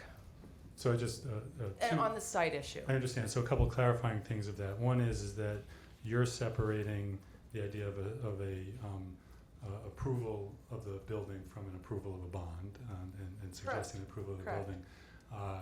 That also brings us to a question that we will have to answer, I think, as a board, which is whether we want to recommend, as a group, as a committee, we're a committee, right? Committee. Recommend that the building on either site, whether it should be integrated through attached through a bridge to the main building or not, and so that's got to be part of our recommendation. And I think it's important that we make that decision from a usage standpoint first, and not from a Absolutely. referendum standpoint. And I agree with you. Tom, I think you had. Yeah, I was gonna, kind of raise some of the questions Mary did. I think those are very good questions, because while I agree, Peter, with your sentiment, of course, about, you know, the need for public involvement through a referendum, I'm concerned that this is such a complicated issue. You know, I don't know if anybody else feels the way I do, but I came in here with certain ideas and thoughts and have been really educated through this process. And I'm truly a community member, nothing more, nothing less. I don't sit on any park boards or village boards or anything else. And this has been a real educational process. And I think, Mary, your point about this committee, and then of course the board itself making the tough calls, may be one of those situations, simply because the reality is about, you know, a referendum of this magnitude is a very, very difficult thing to pass in any environment. And if the sense of this committee is that the project that's been outlined here is a worthwhile project, it's a project that we need for this community, for our high school kids. I think this committee represents a lot of voices within the community. I think Mary's question about asking the board to make those decisions that it's charged to do. I want to ask Tom, do you, and then Steve, do you want to weigh in on this conversation about a referendum? Yes. Hold on, Steve. Tom's going to go first. Okay. You know, I will say that prior to this discussion, I was supportive of going to referendum. I think there's a couple, I can understand the issues about complexity. I think it is a complex topic. But I would also say that when we first formed this committee, there was discussion about having full representation, and you're never going to do it in a committee of 14, 15, or 17. But you know, we need to represent those on fixed income, those on you know, that are underprivileged, and you know, we recognized when the committee was formed, we didn't have every voice. There's been great input, but I would lean towards Peter's comments at this juncture. Okay, thank you, Tom. And Steve, your thoughts, please? I didn't hear just that last part of what Tom said. He's leaning which way? I think he said towards Peter's comments, and Peter's comments were about the need for a referendum. Yeah, I'm also leaning in that direction. I think it would smell bad. I think that we have done a lot of work to build trust, and I could see not going for a referendum undermining that. It could look like another kind of phase-in sort of deal, a backdoor referendum. It could be challenged. I'm uncomfortable. I understand the complexity politically of passing it, but I would prefer to do a referendum. Okay, thank you. Also, just to add one thing. Yep. District 97 is going to go for a referendum. We know, maybe you guys know what year it is, but 2017. We'll precede that. And I don't want to, I'm actually not sure which way would play better for them, but I would like to take that into consideration. I would like their referendum to have the best chance possible of passing. And if we, you know, I don't know if it only reflects on the high school district or schools in the whole, you know, Park, Everett Forest, but they're going to, you know, they're Oak Park. So I don't know, but I think that's a consideration. But I think the straightest, I like what Peter said, I think the straightest way to go is referendum. Thank you. Any other comments around the table on this? Joe? and then I say with Mary quite a bit on this. I think what I sense in the community is a lot of frustration. On one hand, this board has a lot of trust has been built, and also there's a lot of frustration about not making a decision. So I think people want to kind of get on with it on all the sports teams and the third year that we're into this. So I think there's a lot of fatigue about the issue. And the other is some sense of urgency. We're trying to accommodate a spike in enrollment. And I do worry about the delays a referendum might have if it doesn't pass in the first try. Of course, we're probably all going to find a reason to come back again. And then it's going to get drawn out more, and new facts will come into play, and I think inaction is a great risk there. So I do think that we've had great input from lots of people for years on this subject, and it's a well-represented committee. I too would like the board to do the board's work and make a decision. Ralph and then Peter. I'd like to clarify something. To my way of thinking, a referendum is a request from the taxpayers of a specific amount of money. And I heard you use the term site referendum, but I did not envision our asking anything on a ballot involving the site. And I'm assuming that it's only the board itself that will make the determination of the site. Was there anyone who envisioned the referendum involving asking the taxpayers what they thought about the site? No, the school code issue is that if this is a new building for instructional purposes that is not an extension of the existing building or an improvement under the code, if it's a new building, we need to ask the voters for permission. To build it. That's right, regardless of how we're paying for it. So that's the distinction between the two different possible types of referendum, a new building referendum and or a bond referendum. So that's what the conversation that we're having is about. Right, but no one was suggesting Not that we where to ask put the it, no. taxpayers where they think the pool ought to be located. No. Okay, No. just Okay. Peter, you had another comment, I think? Just my last comment on that would also be, if you go for some portion, not all, for long-term debt referendum, that does then protect what we consider in D97 the rainy day fund of DSEP, which is you do have a population of students coming, and things happen. Roofs break and all sorts of things happen that you sometimes have to go for capital needs, and that's what DSEP is really there for from the state's perspective. That's why they allow us to have it. So using up all the DSEP without a referendum is going to leave you without that, except as it builds back up in the out years. Peter, that's a great point. Mr. Stelzer and I were talking about that earlier, about 5 minutes ago, and I said we don't want to use up all our DSEP because if something happens, a roof, boiler, whatever, then we're going to Right. not have many choices. We're about to go into a life safety review, right? Yes. So our 10-year decennial life safety review. Okay, this has been a very good conversation. I think when we come to the next and final meeting, we will revisit this and vote on it as to what we're going to recommend to the board. Before or after midnight? Hopefully before. Let's see. I'm trying, Peter. I'm trying.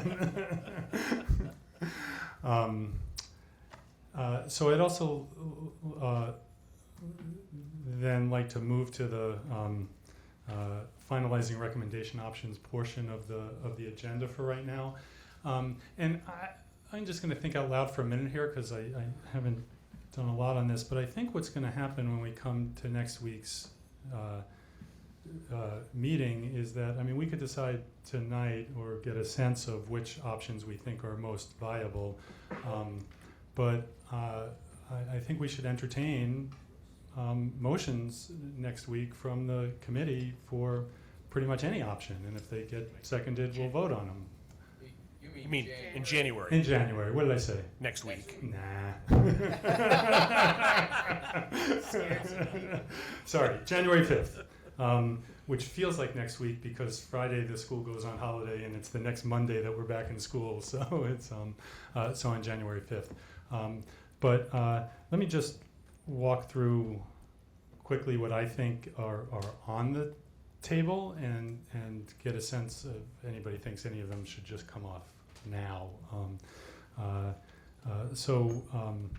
going to start with the baseball field site. I think that the building on the baseball field site is still on the table in my mind if we can come up with a specific plan to address a sport that would need to move off-site. So if the Triton conversation goes forward and we can develop a facility there that is a really beneficial facility for one of our sports, then we I think might want to seriously consider that. So I would just suggest that we keep that one on the table for now.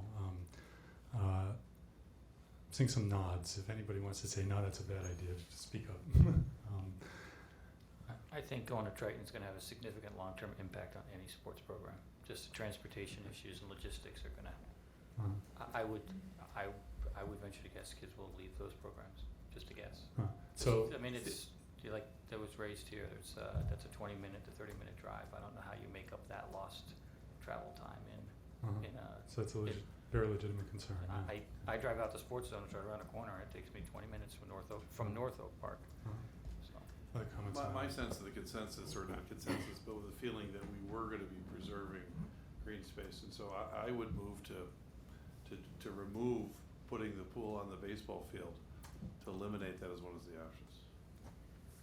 I strongly feel you need to keep it on, and for these reasons, not to move baseball, because I think we've heard that that's not really tenable, but I think if you put the building on, the pricing that we've seen includes brand new turf fields for baseball and softball. You gain a new soccer / lacrosse / whatever field, all predicated on a rational solution for tennis. And I'm in complete agreement I don't think you can cobble together 2 courts here, 3 courts there, but I don't think you've shut the door on the exploring tennis options. Mm-hmm. Let me make a point that, go ahead, Paul, and then I'll. Just one point related to tennis. If we go to renovate the tennis courts at some point in time, you're going to end up in the same spacing dilemma as the Park District is facing with all of our courts. That's why we've gone from 4 to 3 at most locations, because the spacing is different. You're no longer going to fit 8 courts there. You'll be down to. We're going to lose a court at such time that we may have to renovate there. That's a good point. Yeah. That's just to get up to code, to standards. You would need to do that. That's the separation distance between courts issue. It's Thank the same. you. That had not yet come up. Thank you for that point. Yeah, it's the same as the decking issue on the pools. A point that we haven't clearly made tonight, and I just want to make at this point, and partially in response to that conversation, is that the lowest cost estimate that we have for including parking spots when we build on the garage site right now is $47.6 million. That includes the purchase, the acquisition, and everything else. As well as repurposing the. It does not include repurposing. The repurposing estimates are still what they are, $10 to $15 million, depending upon whether we put on a second story. So. We agreed that we were going to look at the entire price, which included that. We are talking about the portion. We are talking about the portion of the project that's about building new buildings tonight. I'm going to keep talking about that right now, and then we can come back to the question about repurposing. The $47.6 million to build a building with 113 spots. I think we need to compare that number with the estimate that we have to build a pool building on the baseball field site, which, could somebody remind me? 36.3? No, I think it's 34.2. I thought that But I thought we were adding the field cost in there, because you know. No, I reviewing think the field fields. costs were in there. Does anybody have The Leggett guys. that chart? Yeah. 34.3. 34.3. That includes stand corrected. That includes the field costs. It doesn't include any contribution to an off-site facility to help build for the tennis courts or anything like that. But it is therefore a $14.4 million difference between building on the baseball field site and building on the garage site, plus the 180 parking spots that are lost when we're building on the garage site. So given that, I think we should at least keep it on the table till the final meeting. Well, and certainly I think you could ask Leggett a really premier set of 10 or 12 courts for something less than $14 million. Yes, but the question is where. I know, I'm not discounting that. So is that make sense, Tom, to keep it on? Again, we're going to come to a vote, and it's not going to be. Joe, please. I guess I'm less comfortable without a placeholder for not only where, but a rough cost. So if what would we look at the spread of dollars and want the cheaper solution, that the spread may not be, we're talking apples and oranges. The cheaper one, we're losing a sport on the campus. Right? That's right. Yeah. Right? Yeah. So, yeah, no, I'm not. I guess all I'm asking is to keep it on for a conversation among the committee and an up or down vote next time, as opposed to taking it off tonight. No, and Jeff, I'm okay with it, so I'll withdraw, but I just wanted to echo that, because you invited a little bit Right, of no, advocacy. that's right, absolutely. And I think when we're comparing $14 million, you really got to mention the intangibles that Coach Galuzzo talked about and everything else, and the value of green space, and things we've heard for weeks. And that was really if you really want to know what I was moving for, I was saying, let's decide to put it on the parking garage and talk about the different options. But that apparently will wait for another. I promise that we will vote first on the baseball field site at the next meeting and moving on. I guess I'm advocating for that because I want to know whether there's a real option at Triton that could actually really provide a facility that would make a sport feel really good about being there. And I've heard plenty of reasons tonight that even if it is a great facility, it might not be the right thing to do. But Right. I just don't feel like we're done with the conversation. Okay, the garage site. There were several different options, and I guess we could take them. We don't have to have a lot of discussion tonight, but it ranges from everything from building on the garage site without adding in parking, if we make real progress with the village and can identify, what would essentially be parking that was dedicated and that we could care for within the same kind of distance as the parking lots that are at Evanston Township High School, or wherever. So I think 0, 113, 158, and 185 spots are all kind of viable at the moment at some level, although the 185 spots I think taking 185 was kind of off. expensive. You're not gonna Yeah. get- Anybody you're want not to keep the 185 on the? Joyce would like to keep it on. What happened to the 211?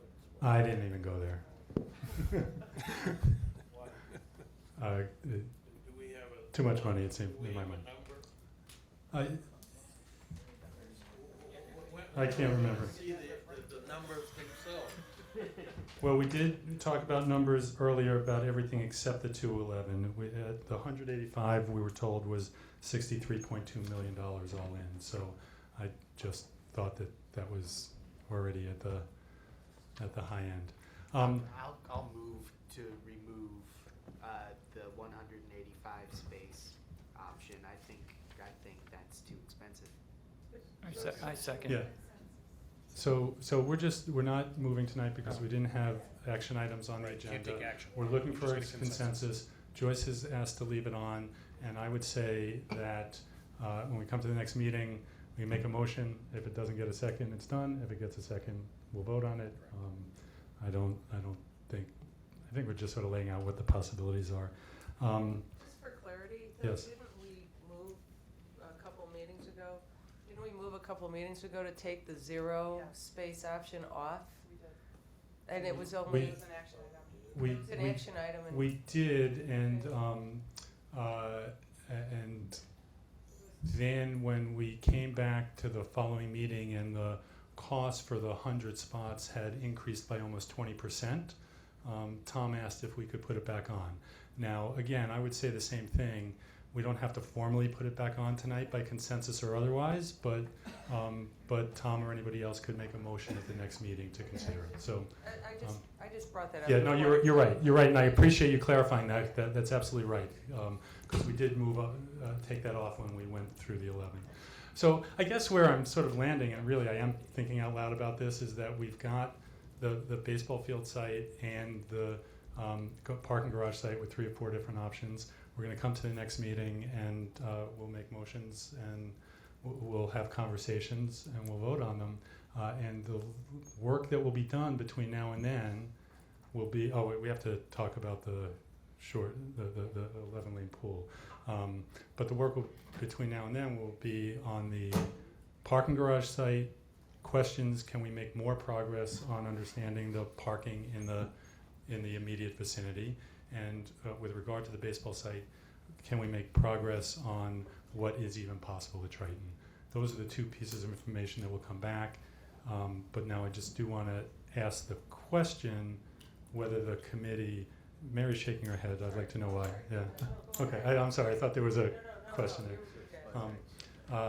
The 11-lane, 25-yard pool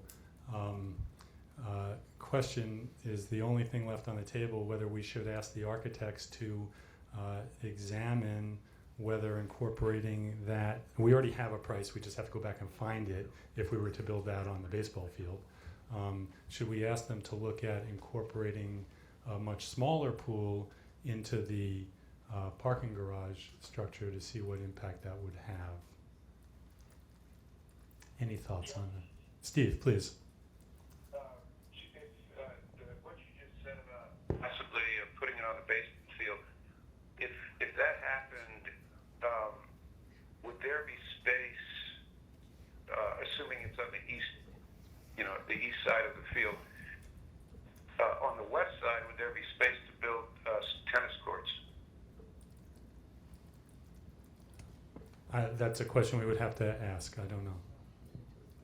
I'm confused by the question. Could you repeat it again? Well, you want to repeat it, Steve, or do you want me to try to explain? Either way. I mean, you can explain it if you want. It just might be a little easier. I talk with my hands. Maybe it helps.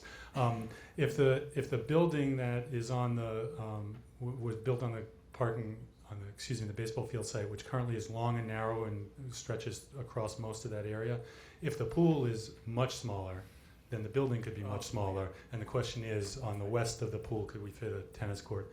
Somebody said 2 or 3 max, which is relevant, I think, because that could potentially mean that you could keep some PE tennis on those courts. Yeah, I was wondering if you could even get 4, but I don't know what size the footprint would be of an 11-lane building. If we were going to draw it, I imagine that question could be drawn relatively easily to test that.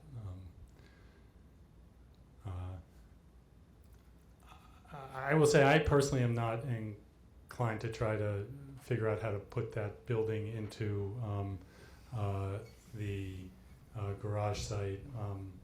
I know, Steve, you're very interested in it, but to me, I've been very convinced that much more water is the right approach for our program at this time. I agree. I'll agree with you. I'm surprised. I think you've made a compelling argument. So let me ask the question differently. Is there anybody else around the table who thinks we should be looking at the 11-lane, 25-yard pool at this moment? On the parking garage or elsewhere? I'd take one last look at it on the parking garage, but not long. On the parking garage. But I don't think it's gonna work. I mean, it's Patrick and $2 million. Rob, is there something you can do without doing tons of work to get a feel for, I don't want you to have to redesign the entire plans and for something that doesn't seem to have a lot of support, but. And if Could it's I a choice add to that between for a water second? and parks. I think to me, the only thing that would make the discussion worthwhile is if we could get a real sense of what the cost savings would be. And it seems like at one point, to Steve's point, there was a clear sense of what because you threw out a couple of numbers about what the cost differential would be, and then I don't know that we got Leggett to confirm that. But if we could get a sense right now, if it's possible, just to give us an estimate of what we would stand to save, then maybe it'd be worth discussing. If you're getting ourselves into another thicket and we don't really know, then I don't think it's worth discussing. To clarify, the question is, in lieu of an Olympic-sized pool on the garage site with parking, what would it take to do long stretch, or was the question 11 lane? No, 11 lane. So 11 lane, If you did, 25 if you did an yard. 11 lane, 25 yard pool integrated with parking, would that save us the same kind of money that an 11 lane, 25 yard pool would save us in a freestanding building, as we've discussed before, and or get significant additional parking with it? Because the difference in the length of the pool is, as I said earlier, is only part of the calculation. Unless there's a commitment to put less, reduce the PE requirement, and that we're not going to teach as many courses for PE, then the locker rooms stay the same size, the other components stay the same size. So I think, like I said, all the ancillary spaces, if they stay the same size and we just shrink the pool length, then certainly there'd be opportunities for get additional parking. But I don't think it's going to be a significant cost savings because we still got to go vertical with the structure. The differential that we had, we do have an option like that that shows a different way of incorporating the long course pool into the parking structure, and we compare that to the options we presented today as a base. So we've been building upon that option. So with all other things equal, if we took between 48 and roughly 90 feet off of the length of the pool building, or the pool itself. I'm not sure how that would relate to the building structure itself, because the building structure is kind of, the width is dictated by the structure below, like we had said before. Another option was, we had looked at before, is rotating it. So if there's real interest around the table to say, let's look at that further, we could do a diagram or a sketch, and we could base the cost on a kind of a cost per square foot to see what the differential would be. I don't hold out a lot of hope because when I studied the layout about 15 minutes ago with Rob, we stepped down the hallway just in case you were going to ask that question. We're not able, because of the lanes and the lines for the parking, we're not able to pick up a lot of efficiencies with that concept. So if I may, then, I mean, it sounds to me, out of all of that, what you're saying is that you really don't think there would be any appreciable cost savings to be had by shrinking it to the 11 lane. Not unless we took out some of the additional ancillary spaces. Okay, so I really don't see the point, frankly. I agree. Yeah. I agree with Adam. There's no cost savings, there's no point. I totally agree with that. Yeah, that's what the sense is around the table. And if Patrick and Rob, you go back and you think about it tomorrow and you say, oh, maybe there is something here worth talking about, please let us know. But let's not direct you to go off and do a lot of work on that right now. Excuse me? Over the holiday. Yeah, exactly. Okay. Any other thoughts, comments, anything left unsaid in tonight's 2 hour and 40 minute? No, how long? 3 hour? Yeah.